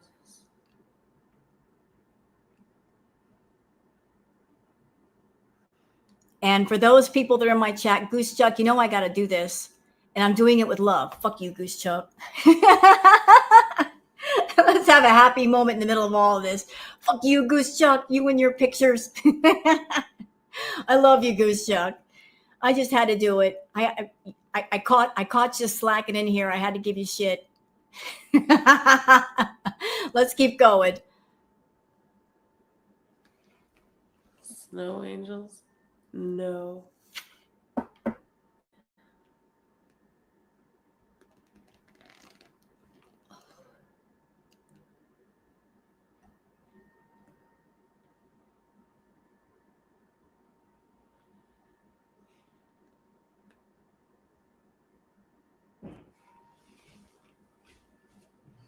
Foodie's putting me to sleep. Somebody get me You a should pillow. get out and meet friends. Thank you, Bill. I don't like it, but yes, it's a brush for you. Brush for you.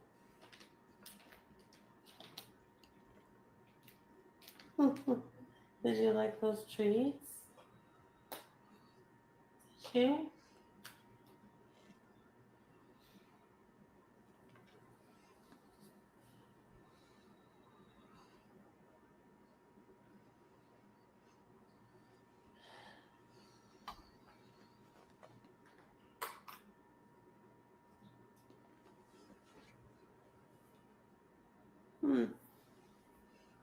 Here's my water.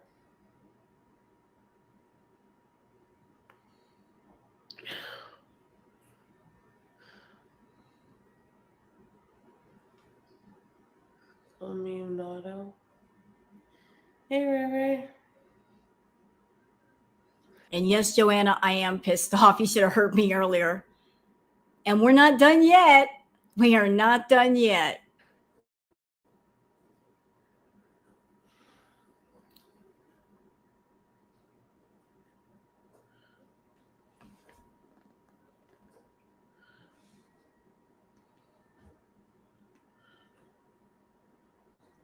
Why are you so cute? He's so cute. Shut up. She's like, I can't get over it. Have you seen my thumbnail? Yeah. No strawberries. See you. And you know what, FW, you're right. She's too old for this behavior, and it's not attractive, not at all. And it ain't content. This is not content.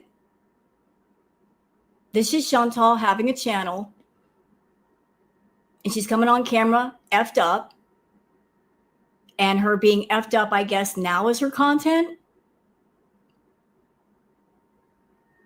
And before Foodie gets on her channel and starts bitching about what I'm saying, well, she doesn't have to watch. It doesn't matter if I'm a reactor or not. Nobody anywhere should be seeing this. And I mean no one. No one should be exposed to this. No one should watch someone get on camera and get messed up on drugs. I said what I said. I said what I said. You want to get high? That's for your personal time. You want to get blazed? You want to be up in the clouds, comfortably numb, whatever, out in the twilight zone? Okay, turn the camera off. Do not push record. Keep it away from people. Let that be personal stuff. The rest of the world does not need to see and doesn't need to know, and they certainly don't need to pay for this shit.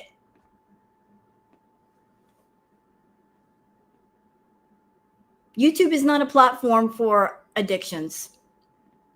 It isn't. That's the wrong kind of stuff to put here. Yet they're letting her get away with it. Good job, YouTube. Real good job you're doing right there. Real proud of you. Yo, BK, where? Yeah.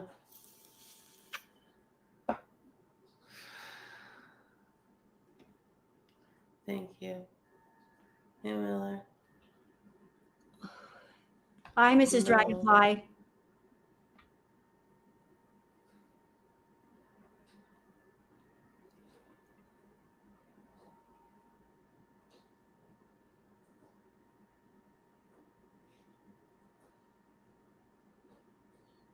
She's so funny. Y'all want me to speed her up again? She looks like a star. Should I speed her up? We're going to be here all day. Egg farts.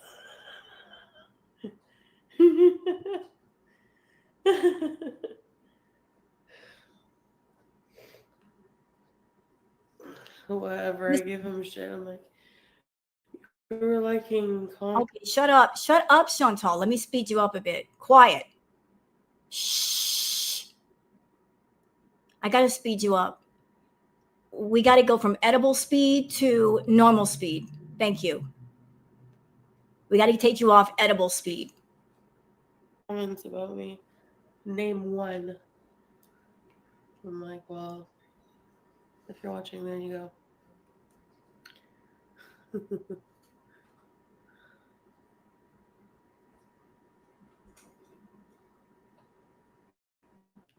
I'm not selling myself short.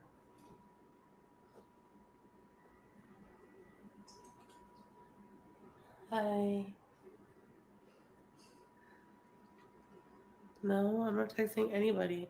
What does it matter anyways? Oh, she just told on herself. Who just caught that?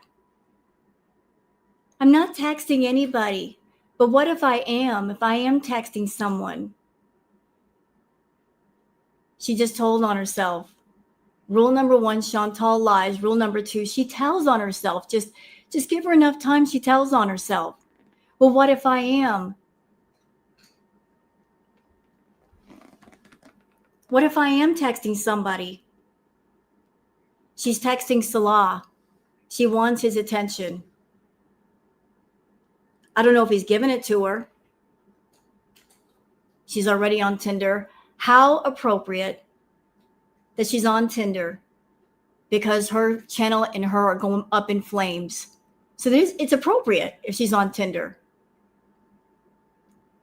She's setting fire to her whole life. Why shouldn't she be on Tinder? Let her do it. She's over there texting Salah. What are you doing? Talk to me. And how much y'all want to bet that she's stalking him online? How much y'all want to bet that she's looking at all his socials, Facebook, whatever, looking for any sign of what he's doing? How much y'all want to bet? Because she is obsessive.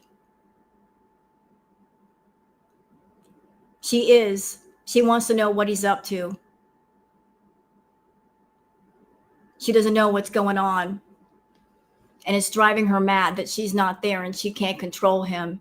And it's especially driving her mad that he's over there having a happy life without her. She is a happiness hater. She wants whoever that she's around to be as unhappy as she is. If she's crying, then you're supposed to be crying. If she's sad and alone, then you're supposed to be sad and alone. You finding a happy life after her is absolutely unacceptable. You're only allowed to be happy if she's happy, if she's moved on to the next. And right now she can't. So she wants Salah to be all alone, crying and sobbing without her, texting her saying, I'm by myself, Foodie, I miss you. I miss you so much. That's what she wants to hear. And she's not hearing it. And it's driving her insane to even think that he's got a life without her. I bet you best believe that she's got a million sock accounts everywhere, spying and stalking around, looking for any information, because that's what she did to Natter. And if Foodie is anything, she's a creature of habit. And habits are hard to break, especially for someone who never changes. So you got to know that she's spending a lot of her free time scoping out Salah and what's going on with him. And maybe that's the reason why she's so doggone high. Because she's over there in the apartment and she's pouting. Her apartment, being alone, it feels like a timeout corner. She's been put in the timeout corner and nobody puts baby in the corner. But she's in the timeout corner and she's pouting and she's got her lip out. I don't want to be here. I want to go back to the Middle East. I want to go back to Salah. She wants to go back to her playpen. And she's not being allowed. She can't go back there. And she's mad about it.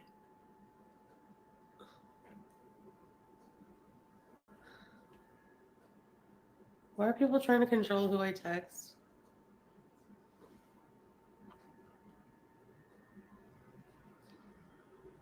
Oh my God. You like the Rudolph? You like him? She loves the Rudolph. Oh. I'm not texting anybody. Lies. You liar. You lie. I'm just saying, if I was, who cares? Oh, there it is. Matter. Even if I I'm was. gonna fry right now, yeah. No, I'm just. If you weren't texting anybody, this is what you say. I am not texting Salah. Stop right there. I'm not texting him.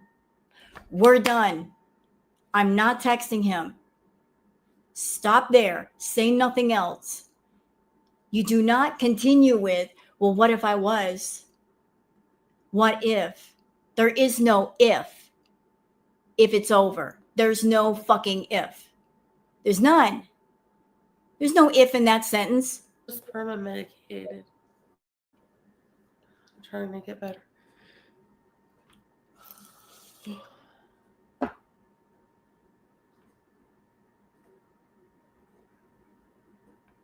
Hello. Hello.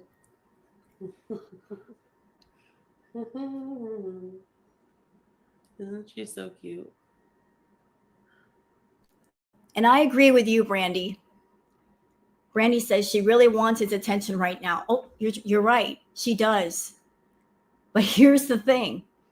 She's showing the worst of herself. The absolute worst. But the thing is, he's seen this before. When Chantal went to Thailand by herself, Salah was watching. Maybe he was looking to see if she's by herself, can she handle herself? Can she be independent? She went to Thailand and she was a mess. What did she do in Thailand? She could have done anything. She could have gone places. She could have gone to the beach. She could have enjoyed herself. She didn't. She ate a bunch of food. She made herself sick. She had diarrhea a bunch of times. She basically said without saying, I am an adult, but I cannot function by myself. I need a babysitter. I need a caretaker. I need something. She can't function on her own. He wants to be around someone who can be an adult and function and do things for themselves so he doesn't have to worry and he's not burdened with somebody needing so much.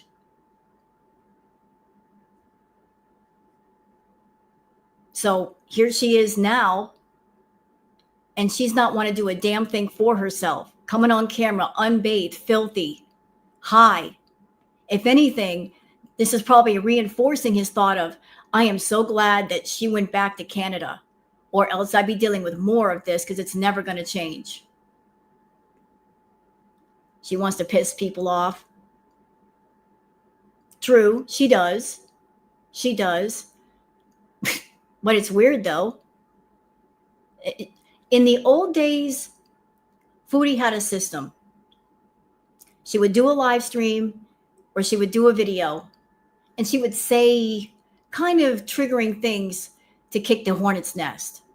And then she would go live because back in the day, believe it or not, y'all, Foodie made a lot of money in rage, hate, super chats. And I'm talking hundreds of dollars a night. I was there and I saw it all. People would get so angry at Foodie, they would send her money. They would send her the hate super chats. She made so much money pissing people off.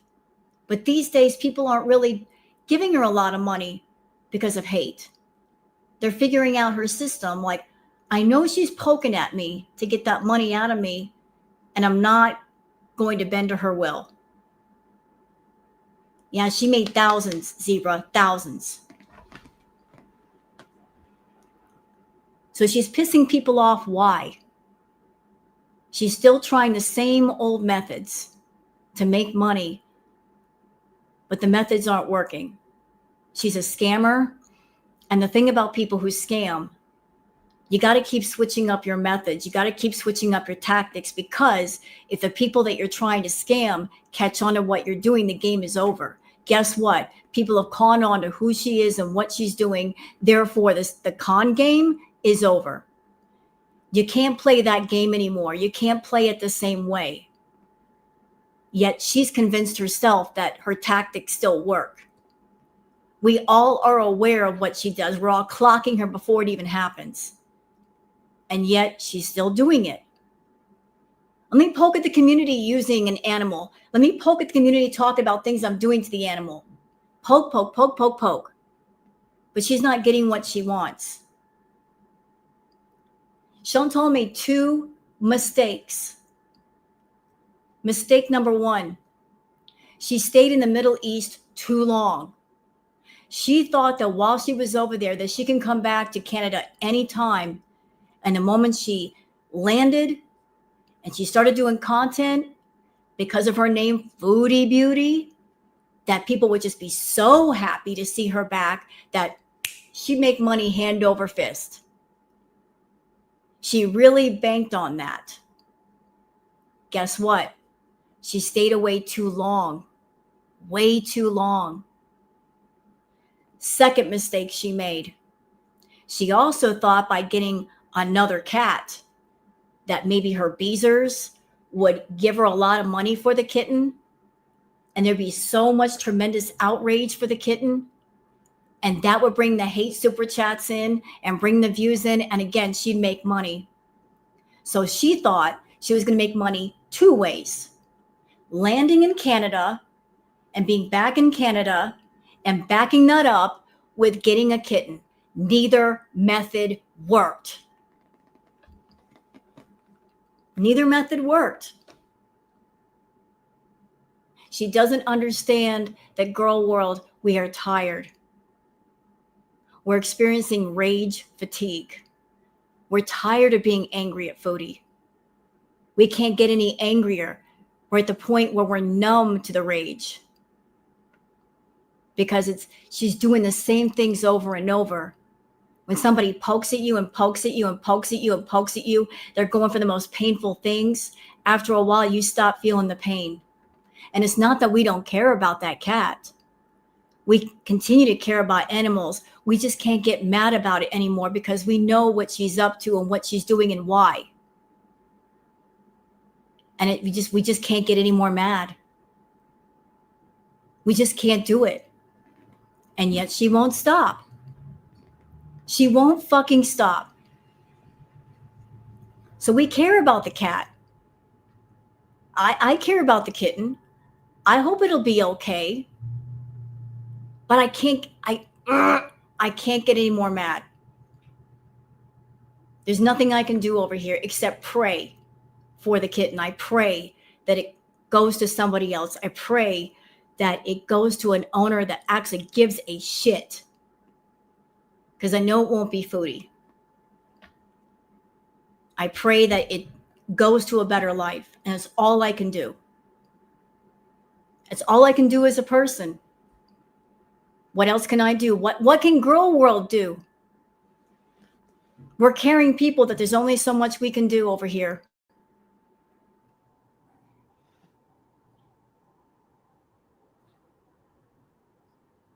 It's jet lag, right?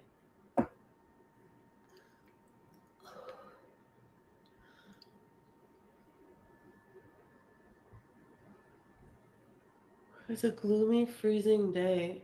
Excuse me, but it is. I'm gonna turn up the heat. Yes, it's gonna be cold. You're gonna be cold. And would I take the kitten if I could? You betcha. You know, because Queen Booger needs a friend. Queen Booger needs a friend. Actually, if we're going to be honest, Queen Booger is a jealous old bitch. I love her. Y'all know I love Queen Booger, but she loves her mama. She don't want no competition. She gets jealous. I love my baby Booger. She doesn't do well. She doesn't play well with others. I've tried. She's an old lady like her mama. She's like, I want all the love. I don't want to share. Screw that sharing nonsense. What? She's an old lady. She's 12. Need your baby Booger. She don't want to share. Spider is jealous of Bubbles too. So you understand, Goose. If I brought another kitten in the house, Booger would get mad at me. Ooh, she got mad. She got real mad. I only have one lap. Yeah, but I got a big heart. And I could put more than one cat in it. But Booger will not listen. Listen, my queen says there's only room for one. We're like Highlander up in here. There can be only one. That's how she looks at life. I am her servant, and I can only serve her. She doesn't share. She would summon Bagagwa. She might. She might. I don't want that to happen. Yes, you will. Oh my God.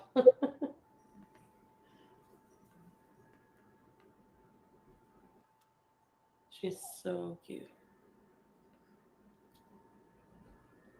There's a lot of cat deflection going on right now.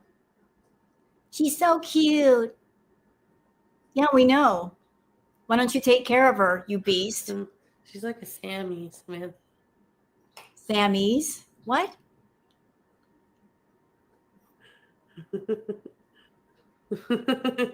How do you keep getting unblocked?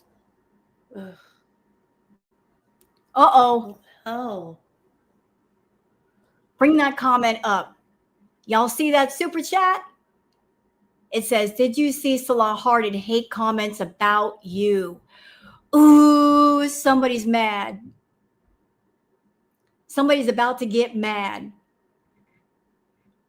So for those who don't know, Salah's been doing something weird on his channel. He's been posting like little shorts showing nature. And people have been leaving comments on those shorts, supporting him getting away from Chantal and hoping he has a better life and getting away from her. And he's been hearting the comments.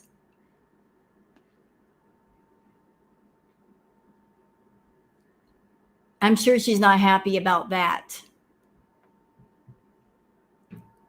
But there's that super chat. See, even people in her own chat are poking at her.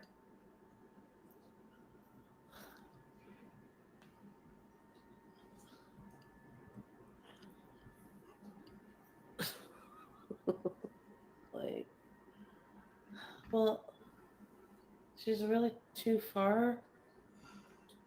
Hi. She comes over here.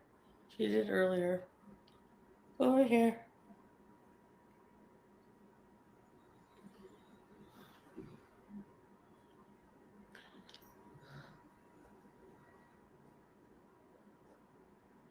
Teardrop. I was just thinking of you.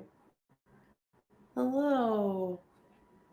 What have you planned for today? Not a damn Are you thing. babysitting today?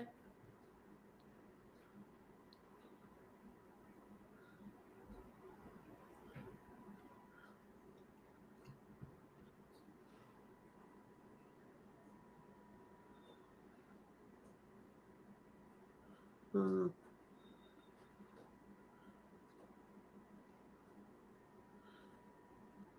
You know what Chantal's doing, or she's been attempting to do? She's trying to bring back and recreate elements of Crackhead Olympics. Crackhead Olympics, how many of you were there for that? How many were around for Crackhead Olympics? The craziness, the insanity that was Crackhead Olympics. I was there. I was there. Who was there? Raise your hand. Raise your hand if you were there for it. Show me some hands in here. She's trying to bring back elements of Crackhead Olympics. What was Crackhead Olympics? It was party favors, lots of party favors. It was unpredictability. You never knew what she was going to do. That was part of the reason why people tuned in, because we didn't know what Chantal was going to do. We didn't know if she's going to be in her room, greened out, or over at Natter's place, getting greened out or partying. We didn't know what was going to be happening. The unpredictability is what people tuned in for because it was entertaining. Hi, Jason. It wasn't the same old. It wasn't Groundhog Day. And there was drama, lots and lots of drama. There were rages. Oh my God. There were rages, like real rages, not scripted, the real thing. When she was so mad that she would just sit there and go off for an hour without even taking a breath. It was crazy. As a reactor, holy shit, it was a trial by fire. If you were a reactor to FOODIE, because I would get up in the morning and before I'm even up, she's live. I get up in the morning and there's already 2 lives to react to. Right from the jump, 8 o'clock in the morning, start your reactions. By the time you get through those 2, here come 2 more. You get through those 2, here come 2 more. I kid you not, she'd be live streaming for 6 to 10 hours a day, every day. You start reacting to her at 8 a.m., you're not done till midnight. Maybe sometimes 1 in the morning. Because you never know. She might decide to come live at 1 a.m., 2 a.m. and have a rager. And the thing with Chantal, if she's having a rager, you better get it while it's there, because in the morning it won't be there. She'll dirty delete. We were playing tag with FOODIE back in the day. We were playing chase and hide and seek with her ass. We got no sleep. We were tired. We were fucking tired. Yeah, it was the cola. I lost weight because of FOODIE. I lost 20 pounds, no lie, because of FOODIE. No joke. Because I could barely get out of my chair to do stuff. Just trying to keep up with her. But it was the drama. There was so much drama. It was unpredictable drama. It was insanity. Sometimes there were elements of fun. Sometimes there was goofiness. That's why people tune in, because it was interesting. And she's trying to bring back elements of Crackhead Olympics now. But there are things missing that were there before that are not present now. There's no drama. There's no humor. There's no laughter. It's not as lighthearted as it used to be. It had elements of being lighthearted here and there. It's gotten heavy and it's gotten dark. And that can be real draining to the reactors and the audience. She doesn't understand that this kind of content is dark and it drains the soul.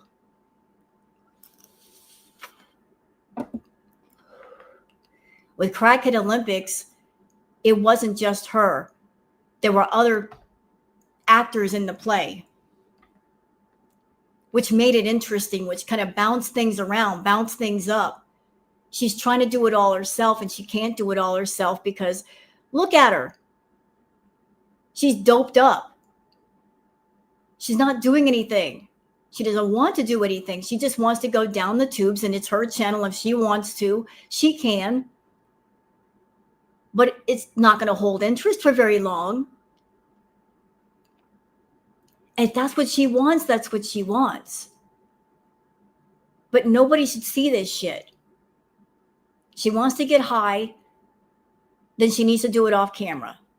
And YouTube should do its job to kind of throw down the hammer at her and say, no, ma'am, you can do content here, just not this kind of content.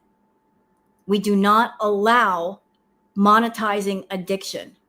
You can't show that. You can't make money off of that. If you try, there are consequences. Do anything you want, as long as it's within terms of service. If we reactors, we have to sit there and tiptoe around the terms of service. We got to use stupid code words. We can't curse. And if we do, we're going to get penalized. And surely something's got to happen to Chantal, right? We're not coming on camera high. So why is she being allowed to? All right, Goose Chuck, thanks for coming in. Like, why is this being allowed? Why? Yeah.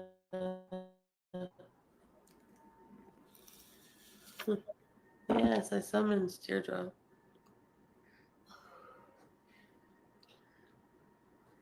Beats for beauty.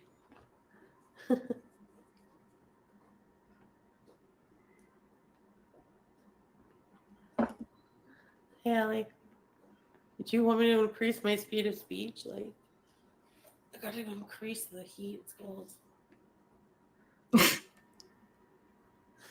Wait a minute. She's like, what do you want me to do? Increase my speed of speech? And she's actually reaching towards her phone like the... She's reaching towards her phone, towards the settings, like turning the settings up, like that's going to make her speak faster.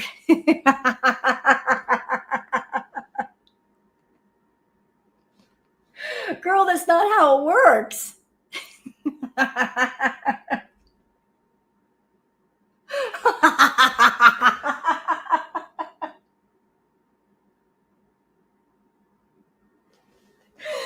Oh my God, she's so high. She thinks that if she turns the settings on her phone, that's going to make her speak faster. Stop. Stop.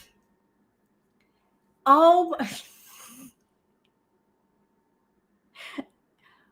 I was going to speak faster, but then I got high.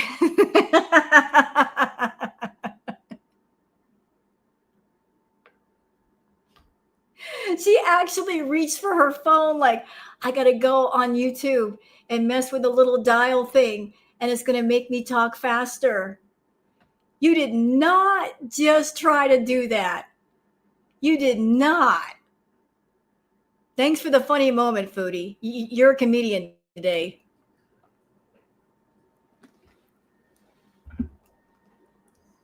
Hey, what you?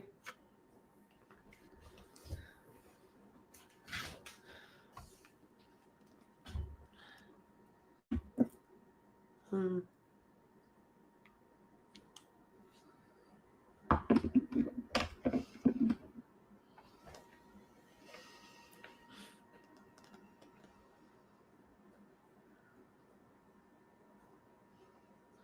I can't believe I You just saw cannot that. OD. Wow. I'm fine.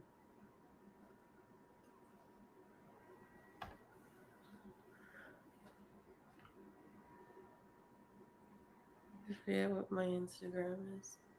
Foodie Beauty OG.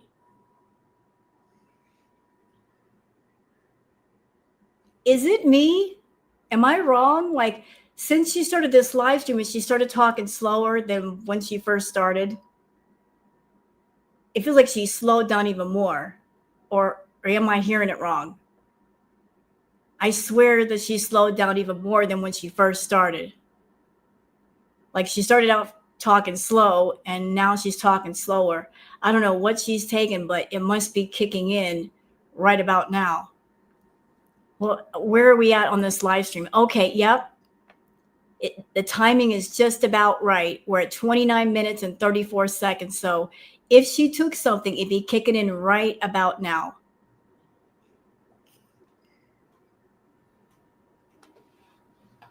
She's so cute.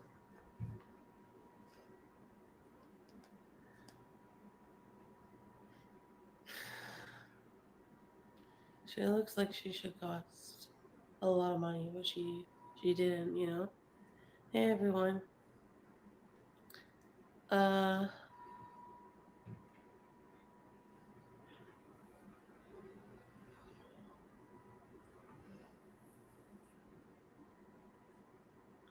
Do you know what? I'm getting a picture in my head. Let me share the picture in my head. Anybody have one of those old school record players? You put a record on the record player and you don't necessarily turn it on. You just take your finger and you press it to the record and like you just turn it around slowly on the dial thing. You just use your finger and like pull around slowly and then you can hear the sound, but it's kind of distorted. That's the same vibe I'm getting with Foodie. Like somebody putting a record on a record player and they're playing it on the wrong speed, or they're taking their finger and like just manually pulling the record around and it's not playing at the right speed. It's like really, really slowed down. I think we've all done that at one time, Linda. It's like, what does this do? Let me just give it a try.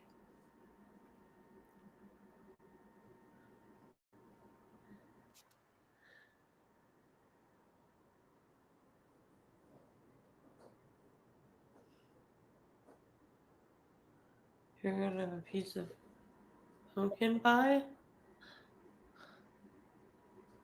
with whipped cream. Yummy. Sucked in.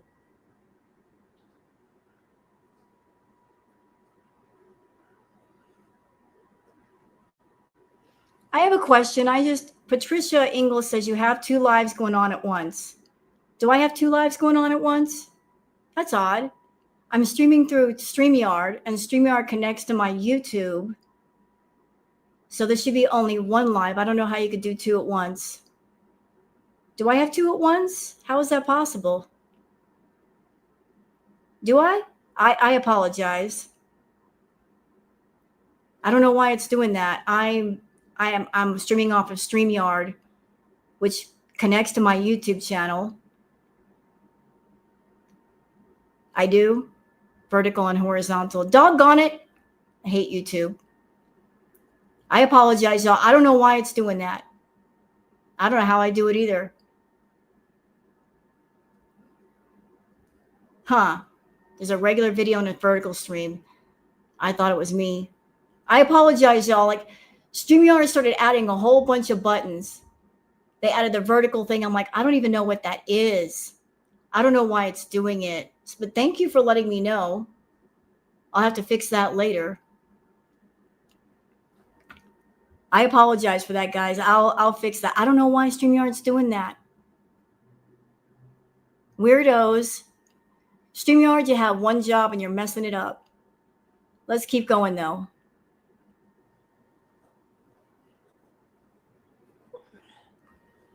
Yeah, I'm okay. I'm just, getting used to new life. The home is lit up. I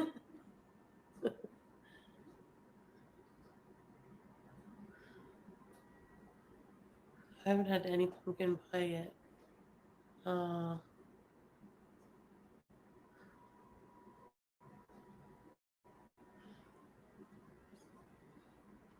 that's alright.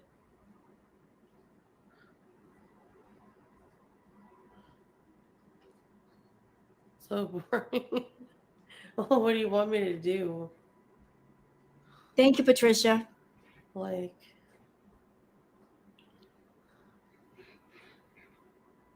I don't know what to tell you, man. It's cold. It's cold. Maybe one day, one of these days, when I'm feeling a bit better. I think I'm on the way. I think I can taste a little bit, but I'm going to tell y'all something about something I did earlier. And Chantal went live, and I was so spit and fire mad that I was basically just cursing out StreamYard because I'm like, hurry up, StreamYard, because I did a React video, and StreamYard was taking forever to finish the upload so I could download so I can come live and do this. But I did an interesting React video. I don't know if it saved to StreamYard. If not, I'll redo it. I don't care. Because of the stream that Chantal did last night, which was basically trash, I was like, how can I turn this trash into treasure? Then I had a good idea. I was like, you know what? It would be interesting if I did like a hybrid baby type situation with doing a react partially to her one live, the current live last night, and a retro react. I wanted to show people that have not been around how the more things change, the more they stay the same.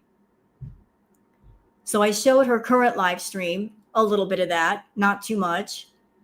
And then I put other clips connected to that to show that she doesn't change. Like she was high in the live stream currently, not this one, the one before it, but she was doing the same type of live streams back then. And all of this stuff was going on during Crackhead Olympics when she moved in with Pete's. And she made the same promises to her viewers when she moved into the villa as she's doing right now with her current residents. Just to show the Beezers, look, like these promises, she's made them before to people that were around then. I'm going to be moving into this place and life is going to be good and I'm going to do this and I'm a. Nothing has ever changed. Her obsession with men has never changed. And I hope that StreamYard completely uploaded it, or I'll redo it if I have to. But that's how you turn trash into treasure. It's like, why not? People need to see that there's a pattern here. There are patterns here. She's got a pattern for making promises to her viewers and never delivering, but always getting the money up front. Always. So if it's completely done, I'll post it after this live.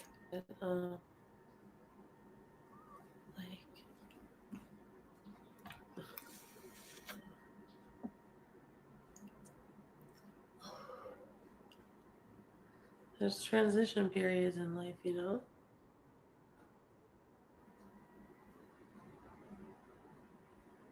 And this is real life. So thank you, Lori. I try. What the hell?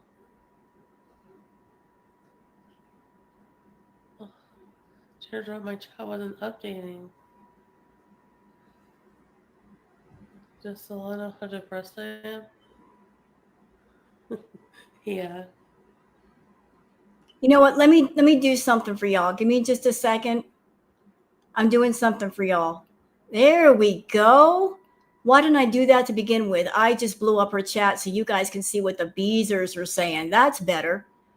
I got bad eyes. And I'm like, what are they saying? I can't read. Me and my reader glasses. Go ahead, Foodie. But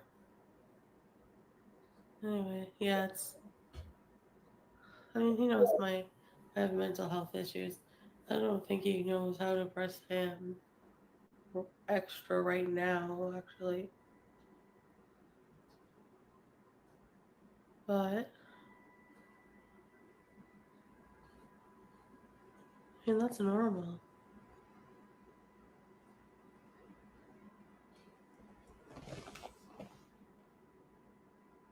She's sad fishing. She's actually sad fishing. My mentals, my feelings feel bad for me. I'm going through a hard time right now, everybody. And Chantal, don't think for a minute that I don't know what you're doing. Because I've been here before with you.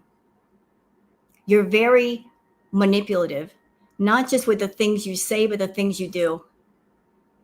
When Chantal wants to come on camera and look extra pathetic and vulnerable, she will make sure to come on camera unbathed, no makeup, extra sad, perhaps even crying. This is her sad fishing. Feel bad for me, y'all. Feel bad for me and send me money because I'm not feeling well.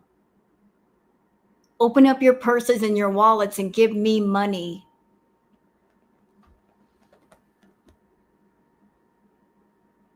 When you consider Chantal, you got to consider not just what she says, but what she's doing. I want to be vulnerable. So I'm going to make sure to come on camera and I haven't taken a shower and I haven't put on any makeup. I'm going to look extra sad. People feel sad for me. I have a cold.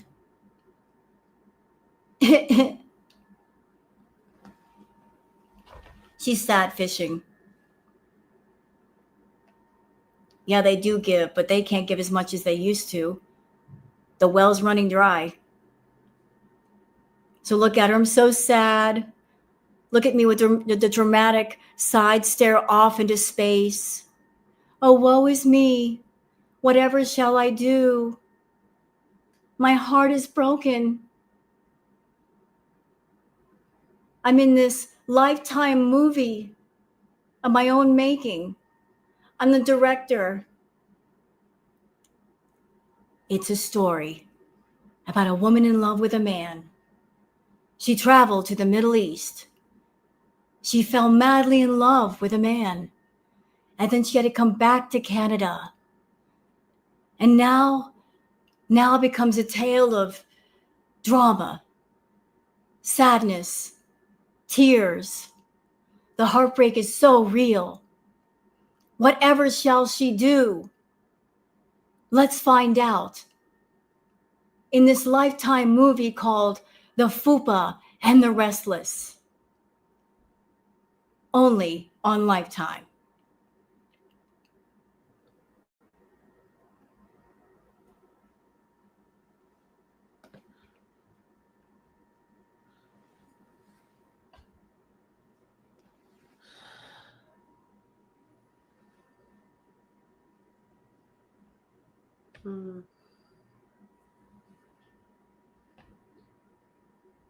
Hey, Tammy.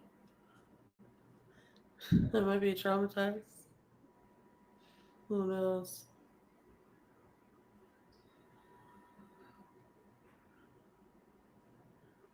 I don't really want to talk about him at all.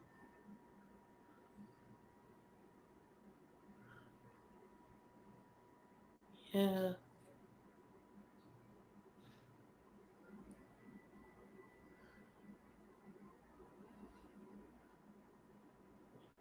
Yeah, I'm able to read the chat. Hi. You're pretty girl.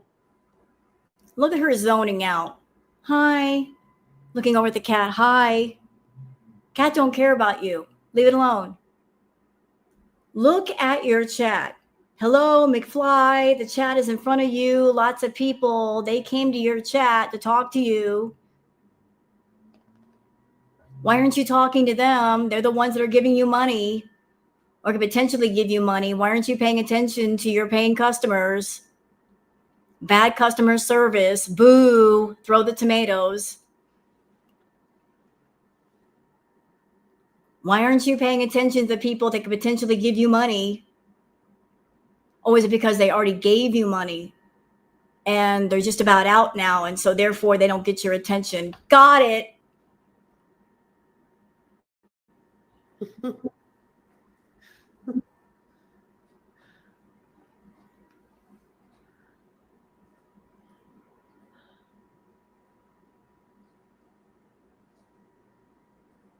Anyway,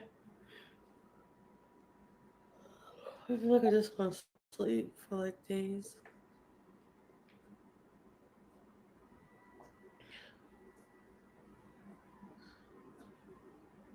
Shelly.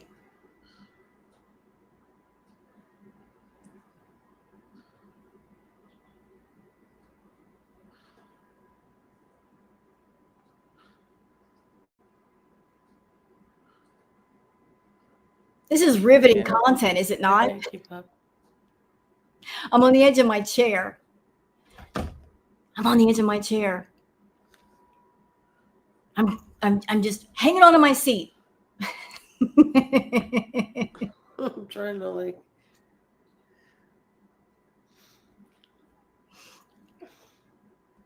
Hello, my dear. You're so cute. Oh my goodness. Hi, Carefree. Thank you. Mukbang, yeah. I'm not slurring. Yeah, you are. I'm tired. I haven't eaten anything either.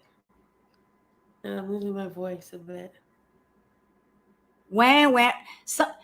Somebody get on the phone and call Chantal a ambulance. We got a patient here who needs to be picked up. We need a ambulance. And somebody call Postmates and have some cheese delivered for all that wine. She's got entirely too much wine and not enough cheese. Whining. I'm so tired. I'm so tired. I'm tired of you. And I'm tired of you coming on YouTube. Hi, cut it out. Can you please cut it out? This is bullshit. You want to get high, stay off camera. You're sick, go to bed. Stay in bed for a couple of days. You're on YouTube. You can take a couple of days off, get yourself well, take a shower, get something to eat, and actually come on camera and talk to people and pay fucking attention. You don't even do that. You're not even doing that. All these people that are paying the membership, all the people that have given you money, all they want is conversation and great content. That's all they are asking. That's all they want. And I would think that people who are completely 100% funding your life, Chantal, they're paying your rent, they're paying your bills, they're buying your food. Because of them, you got to go to places in the world that other people could only dream of going. For the last decade, they've supported you. For all of that, all they're asking is conversation and great content. That's not hard. To make a few videos or do a few live streams where you sit down and you provide interesting content. Why can't you do that? Why haven't you do that?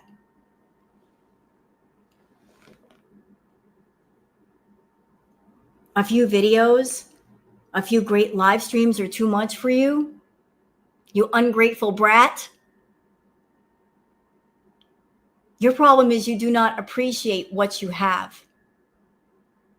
You don't look at YouTube and your time on YouTube with a sense of gratitude. Thank you, Joss. A lot of other people would say, I am blessed.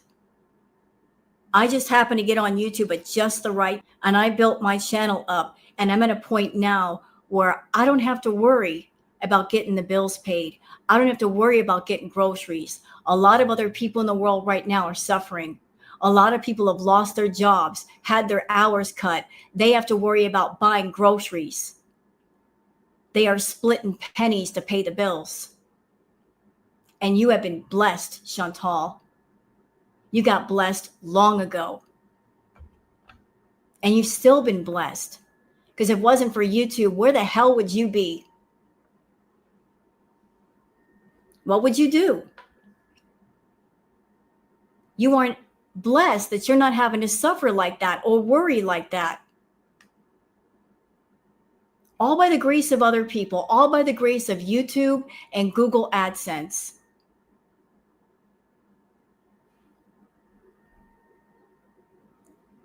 You don't look at your life and say, I am grateful for all that I have and all that I receive. And I am grateful to the people that give it to me. You take those people for granted.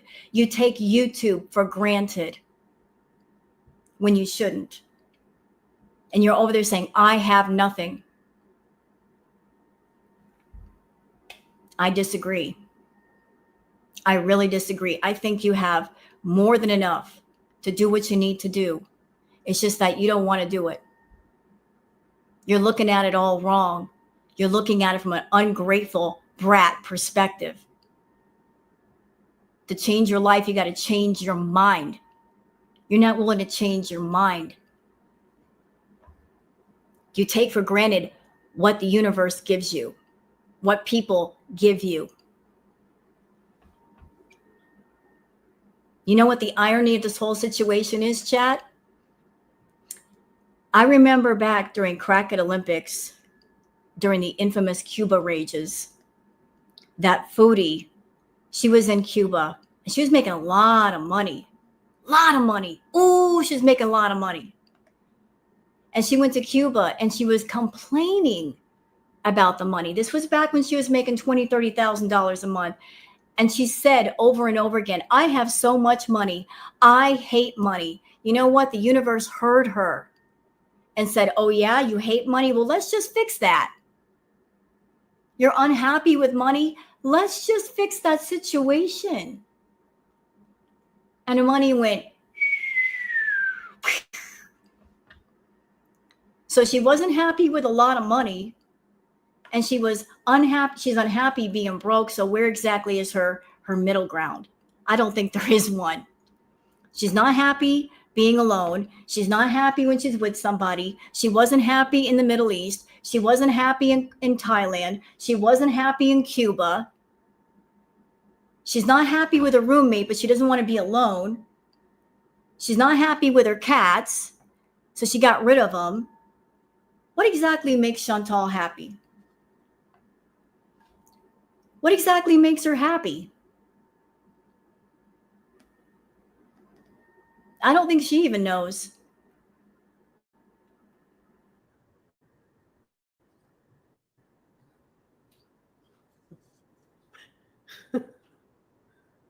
Maybe have family come visit.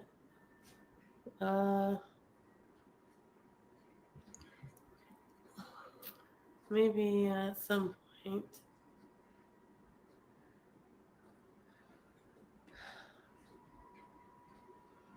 It's just weird getting used to it, you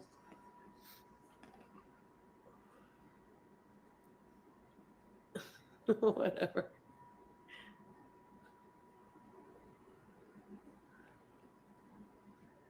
Yeah, I love this pillow. Bye. This cat is so cute.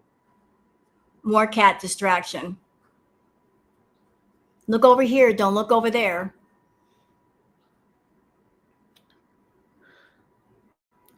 She's high and she knows that people are in her chat complaining about the content and she's not even paying attention. She's not paying attention. She doesn't want to acknowledge how unhappy people are because she's so high she doesn't give a shit. What does she keep looking at? I honestly don't know. She's looking at the cat. She's looking at the floor. I don't even know. She's zoned out. She's so high that she's doing that high zoned out thing of like, huh? What? Let's go over there. What's going on? A ghost just ran by me. What happened? She's in another world. I've been dozing off without the CPAP yet.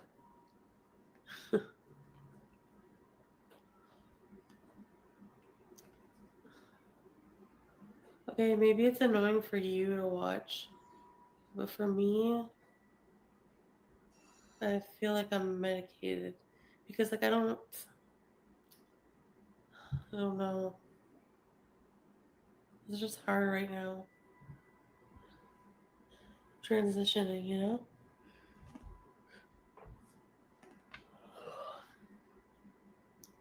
Always she's going to come up with an excuse. Always. Right now she's using the excuse of I don't feel good. And her beezers are kind of giving her a halfway hall pass. Okay, we get it. You're sick. You can't go anywhere. But what's going to happen when she's all the way well? What's the excuse going to be? You guys don't get it. I just want to stay inside. I miss the law. That's going to be the excuse. Again, we've heard this before. She will always come up with reasons not to do something. And her beezers will keep buying it and they'll keep putting up with it until they don't put up with it anymore.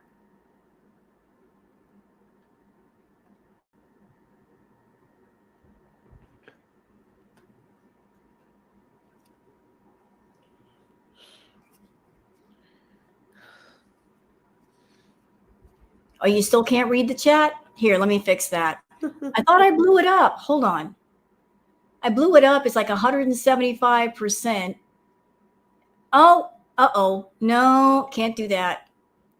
If I blow it up anymore, the chat won't be there. Oh, sorry. I was trying to make it bigger. My bad. I was trying to be Miss Helpful over here. That did not work.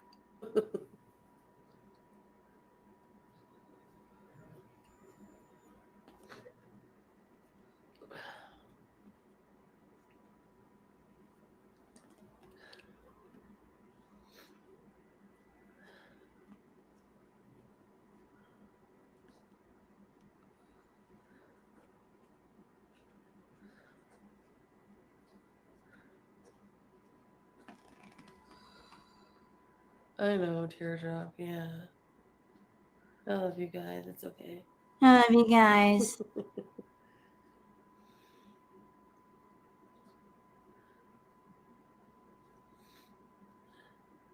Does she, though?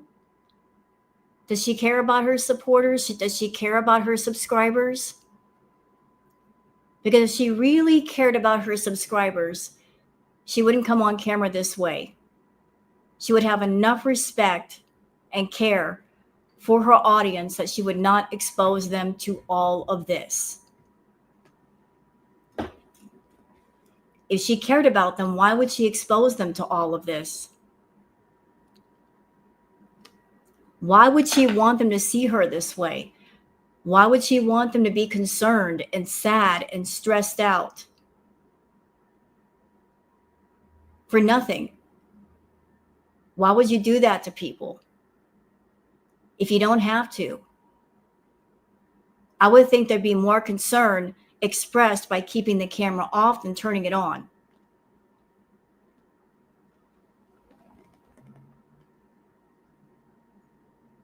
I don't see how that's expressing concern. I love you guys. Then why are you on camera being high? You want people to worry over you. You're talking about your mental health. You're talking about your emotional health. There's not a single thing that your supporters, your beezers can do about that. They can't help you. A professional can help you. You won't go to the people that can help you. You don't want the help. You want the people in your audience to be stressed the fuck out. and worry over you. You want their blood pressure to go up. You want them tuning in for that stress and that worry, not realizing how tiring it is. And it is tiring when they can't even take a breath.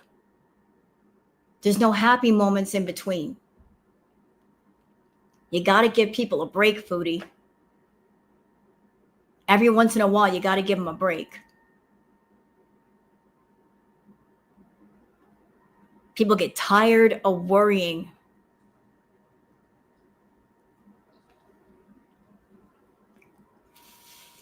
Oh my gosh, she's so cute.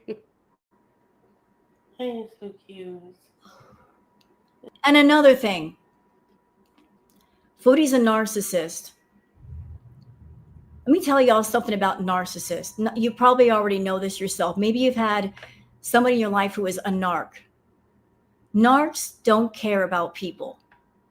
They care about themselves. A narc is someone that will walk up to you. They'll walk up to you. They will size you up. They'll figure you out.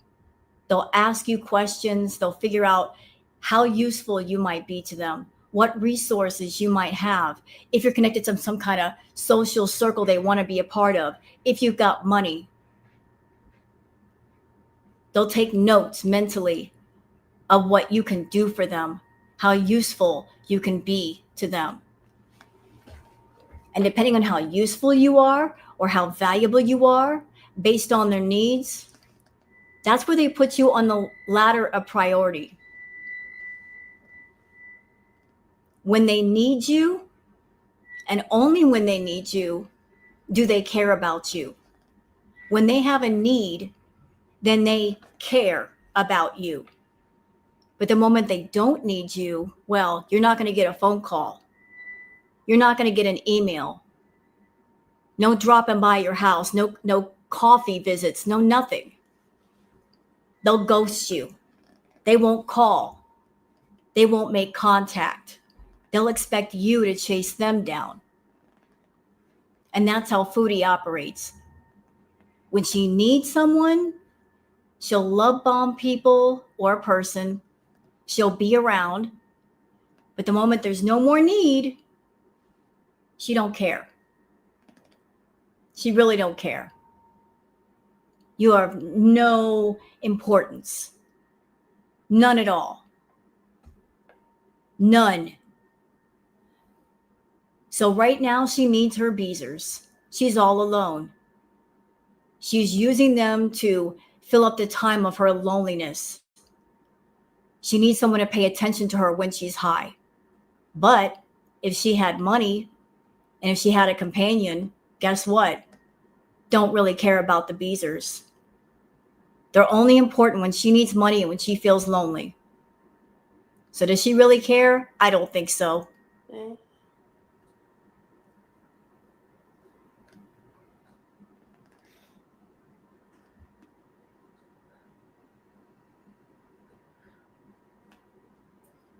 Yeah, Witchy, well.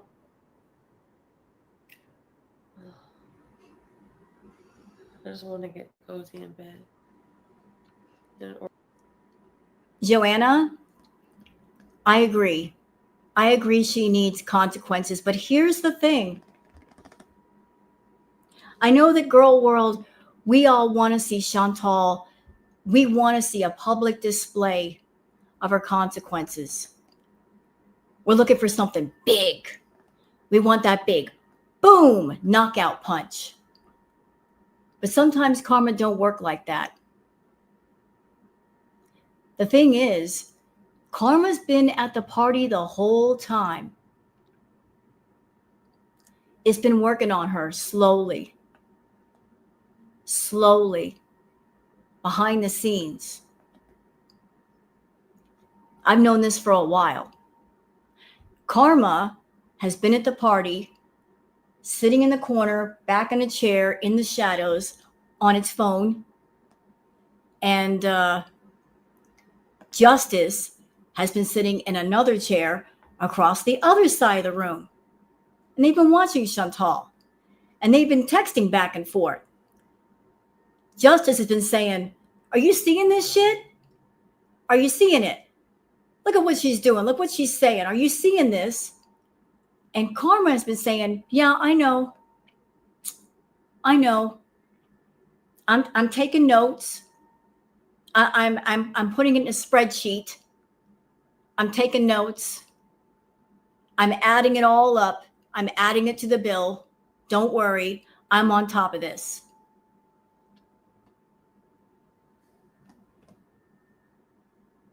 So Karma knows. Justice knows what's going on. They're tallying up the bill. It's getting bigger. Everything that FOODIE says, everything that FOODIE does that is hurtful is getting added to the bill, and she's got to pay. So it's been slow. It's been real slow, but it's been here. How did it start and when did it start? I feel it started all the way back during Crackhead Olympics. She got high on her horse. She worships at the altar of money. Notice that the money started to go away slowly. The views started to go away slowly. She went to the Middle East. It just got worse and worse and worse. It's been getting worse since then. Little by little, it's been working on her. I feel it's because she's an awful person. So awful, she doesn't deserve the mercy of a knockout punch. Her suffering is slow and drawn out. Think of it that way, girl world. Think of it that way. She doesn't deserve the mercy of a knockout punch. One punch and it's over. Her suffering is being drawn out slowly. Slowly. So just because it's not fast doesn't mean it ain't there. It is there. It's just not so visible. Order comfort food for dinner, and then, you know.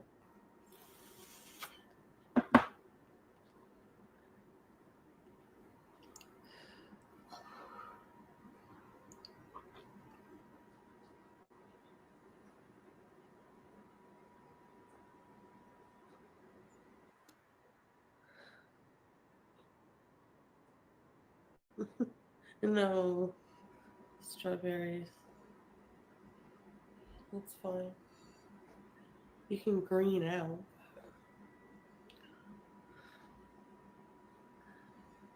I'm just, I don't know. In a weird mood.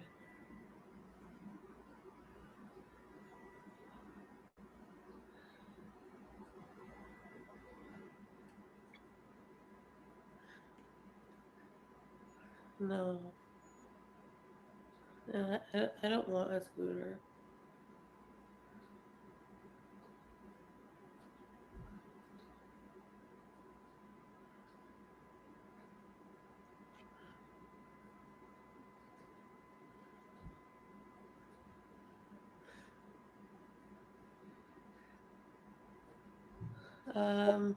Okay, what's your recommendation?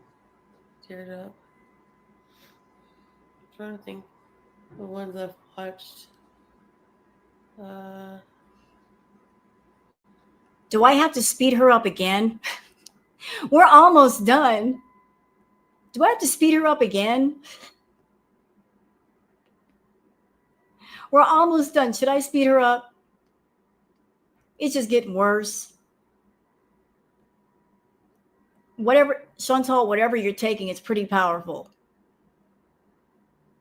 This is sped up. Yes, it is, Sarah. It is. Look, I'll show you. Hold on. Allow me to show you. Look. Here, I'll even show you in real time. Look, I speeded her up to 1.25. She was at like normal speed. I speeded her up a bit. She's slowing down even more. Dang, Chantal, hold it together.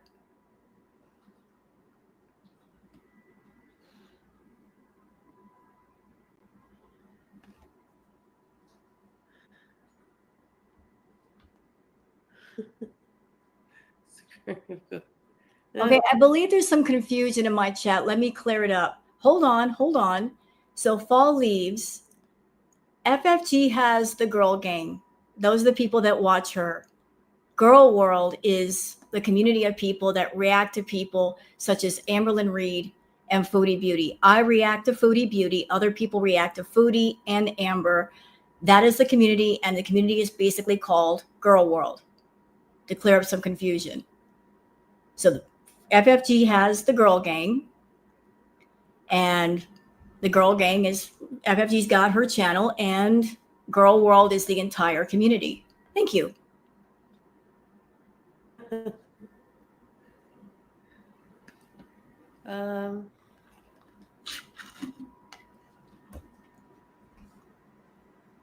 don't have brain damage. Well, no, I don't.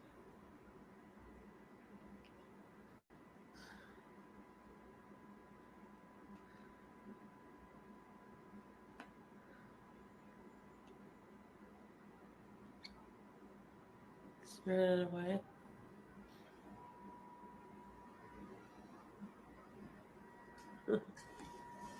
It's a good one.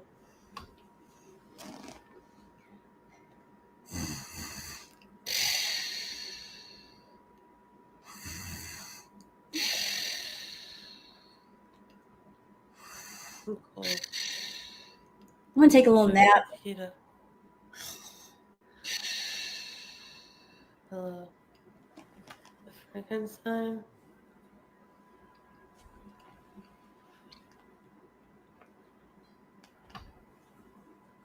Violet shade. Chantal put me to sleep. Oh my goodness. The people who give my mods crap like it. Like what?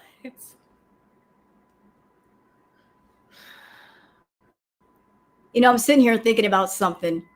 For those who weren't around during Kraken Olympics, I remember Chantal got this bright idea to do a sleep stream. Somebody gave her the idea that she could go on Twitch and do a sleep stream. I feel she got the idea from a Twitch streamer by the name of Ice Poseidon, because Ice Poseidon did a stream where he was attempting to go to sleep. He had his camera on. He set things in motion, though, for it to be interactive, where people could pay a certain amount of money and play song bits or voices or whatnot and wake him up. And he made about $6,000 because of that, because it was like a trolling, interactive sleep stream.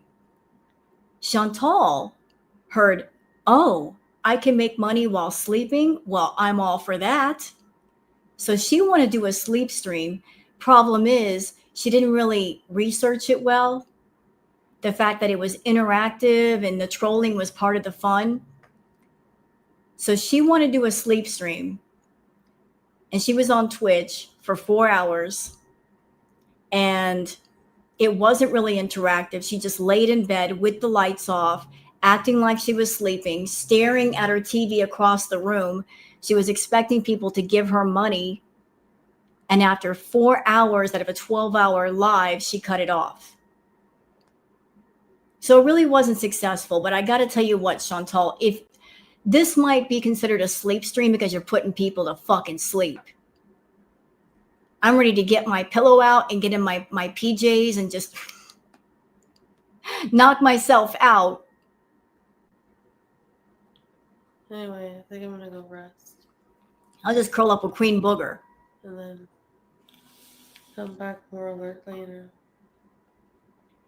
Oh, you're so sweet. Oh, dumpster flu. Dumpster flu.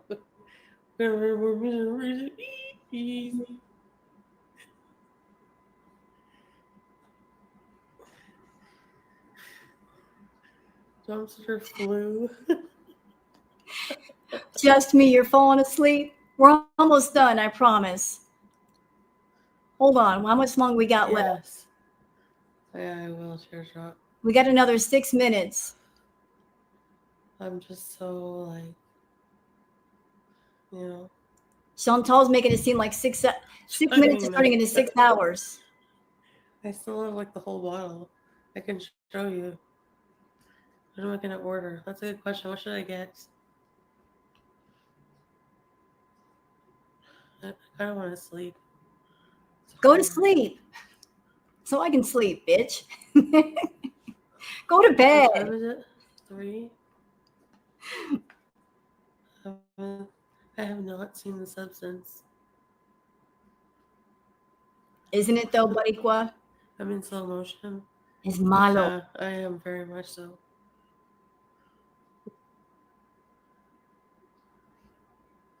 Yeah, I'm just like, there's like too many comments.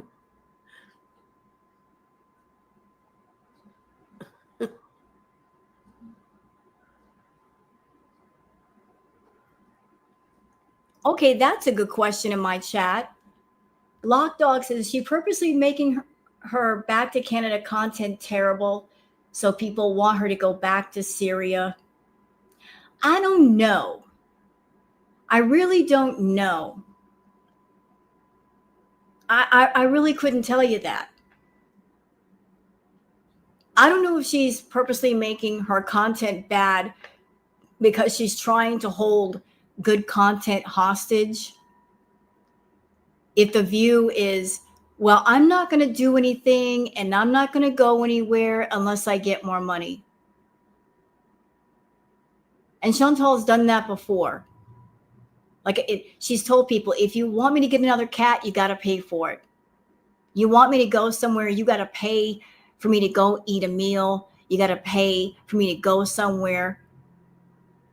I think she makes her content boring. She's holding good content hostage. She strings people along with the feeling of, you want me to go out, you want me to be active, you want me to be entertaining, you got to throw down more money. Although she doesn't deliver on her promises. She really doesn't. So even if people gave her more money, they're not going to get good content. They've already given $10,000. They're not going to get good content. She'll just make an excuse why she can't do it. She really won't. And here is the element of shame in all of this. Reaction channels, clip channels, we do good content for free.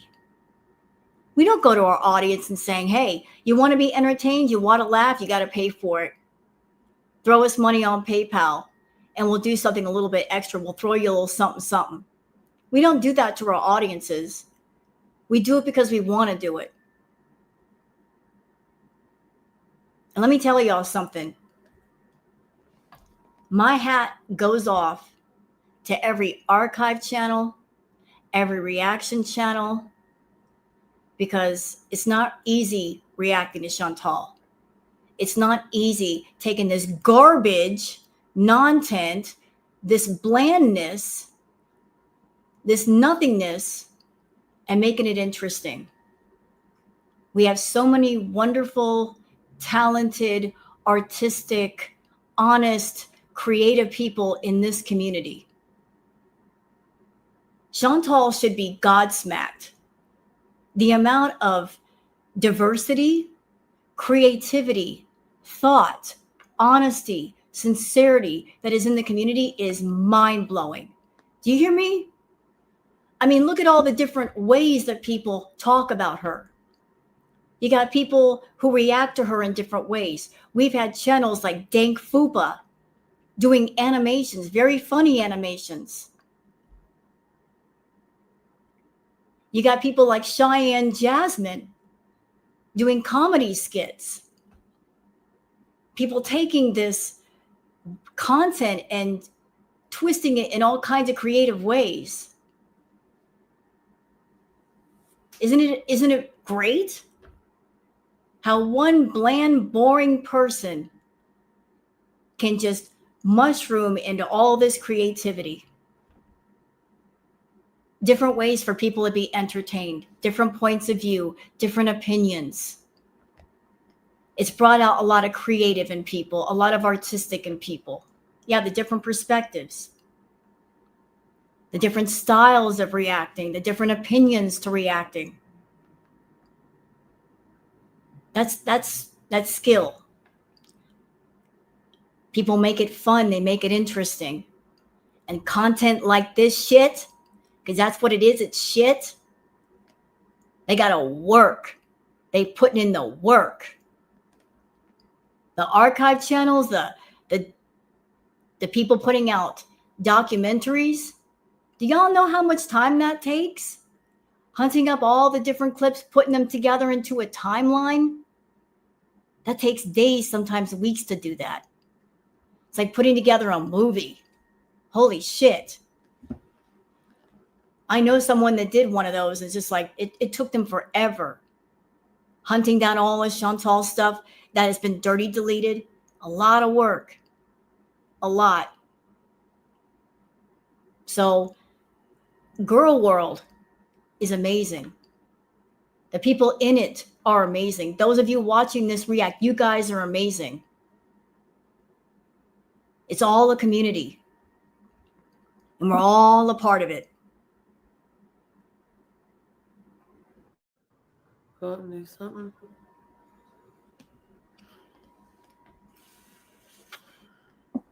Oh yeah, the new dill pickle. The new dill pickle menu from McDonald's. I want to try that. But I think I'm gonna relax instead right now.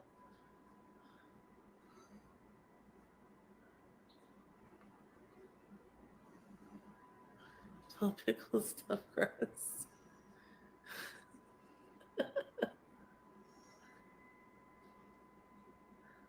You know, this video is almost over. Can I say something before it's over? I appreciate you guys being here. I appreciate you guys on my channel. You've subbed up. The channel's been growing. I appreciate you guys giving the views. But even as someone that I'm a reactor and I put out these reacts, considering the fact that Chantal's content is getting darker, even as a reactor putting out content, I know there can be a lot. It is a lot, and it's getting darker, and it's getting more disturbing. So I would say to everybody that if you're watching Chantal or anybody on YouTube and it's getting too dark, it's getting too disturbing, don't be afraid to step away and just take a breather. If it's starting to affect you, step away. Take care of yourself first. Do I think it'll get darker? Yes. Yes.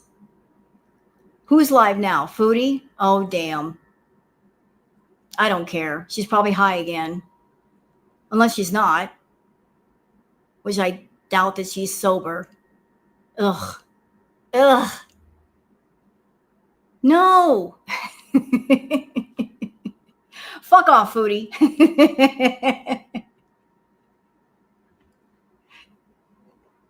Is she really live? Is she live? No, she's not. No. Going back to what I was saying, seriously, it's going to get darker. It's going to get a lot darker. Oh, Rosie is live. Okay. Sorry, I misunderstood. Take a breath, take a breather, step away from Foodie. If you're like at a point where you're like, I'm done. I can't do this. It's too dark. I don't want to go any further. I've gone down the hole and it's dark enough.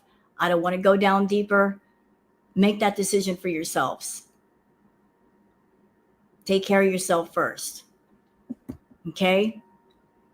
Those of you on my channel, you remember all the way back during Crackhead Olympics, I stepped away from Foodie. I stopped doing her content.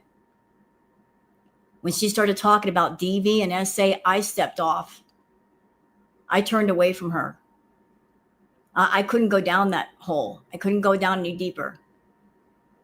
So just do what you need to do for you, because it's going to get ugly.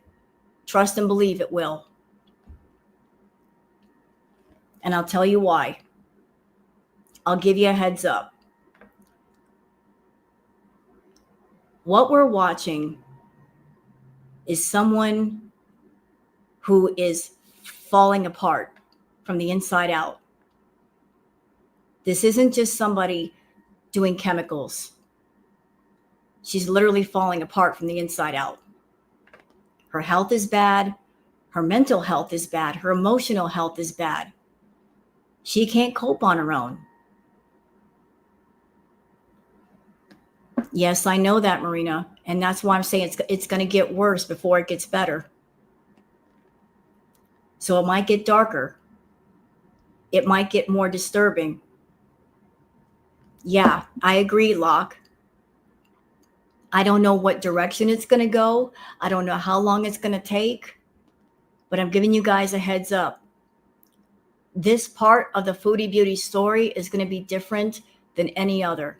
Crackhead Olympics was all about drama and party favors and back and forth fighting. This one is going to be all about erosion of the soul. It's not going to be pretty. It's not. It won't be funny at all. And it's going to be disturbing. So just giving you a heads up about that. I already feel it coming. Yeah.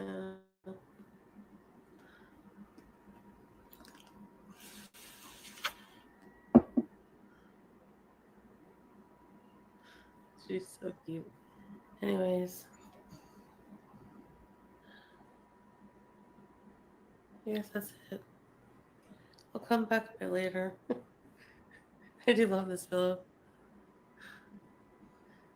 You sleep all day, you worry me. Hi, Kale. Not all day, but close to it.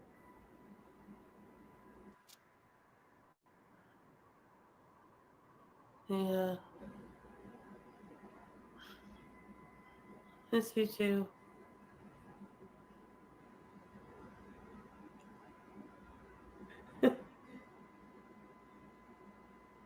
I'm just happy that she's like, trust me, that they kind of trust me.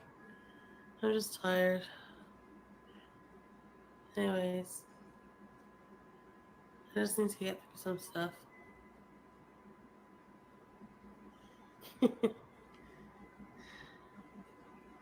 Alright. If I get a pizza, I will come back, okay? Strawberries. Look at her. She can't even talk. She can't even freaking talk.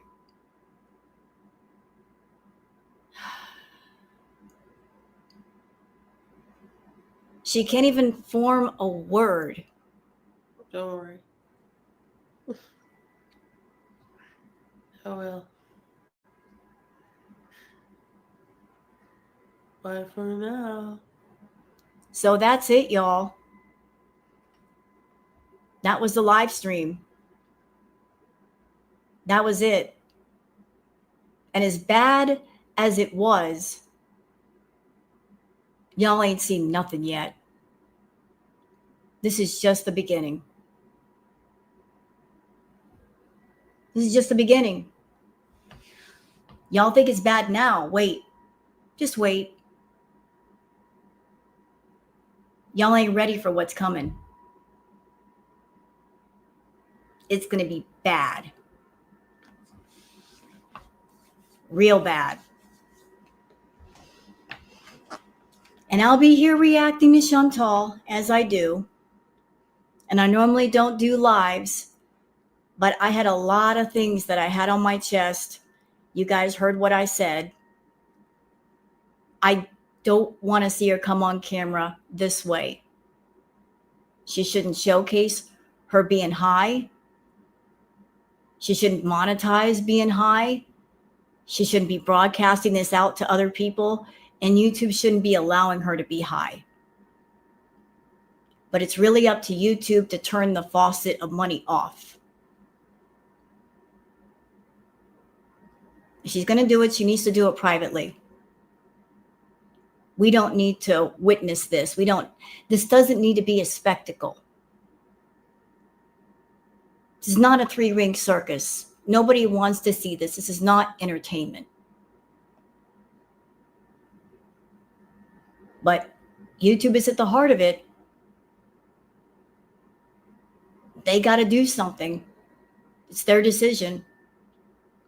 I'm just here to report on the news. And I've said my piece about her addiction content. So hope y'all understand. So I want to thank everybody for coming in. It's been a long live, but I had a lot to say and it took this long to say it. So I hope you guys enjoyed. I thank you so much for coming in and being part of this live. And I hope you enjoyed Spicy Rose being all the way out. I let her out of the closet. She was banging on the door saying, "Let me out. Either let me out or I'm coming out anyway. I will bust the door down." So I let her out. And here she was. Hope y'all liked her. She's happy now. Thank you. I'm going back in. All right. Bye, everybody. Have a good night. Bye.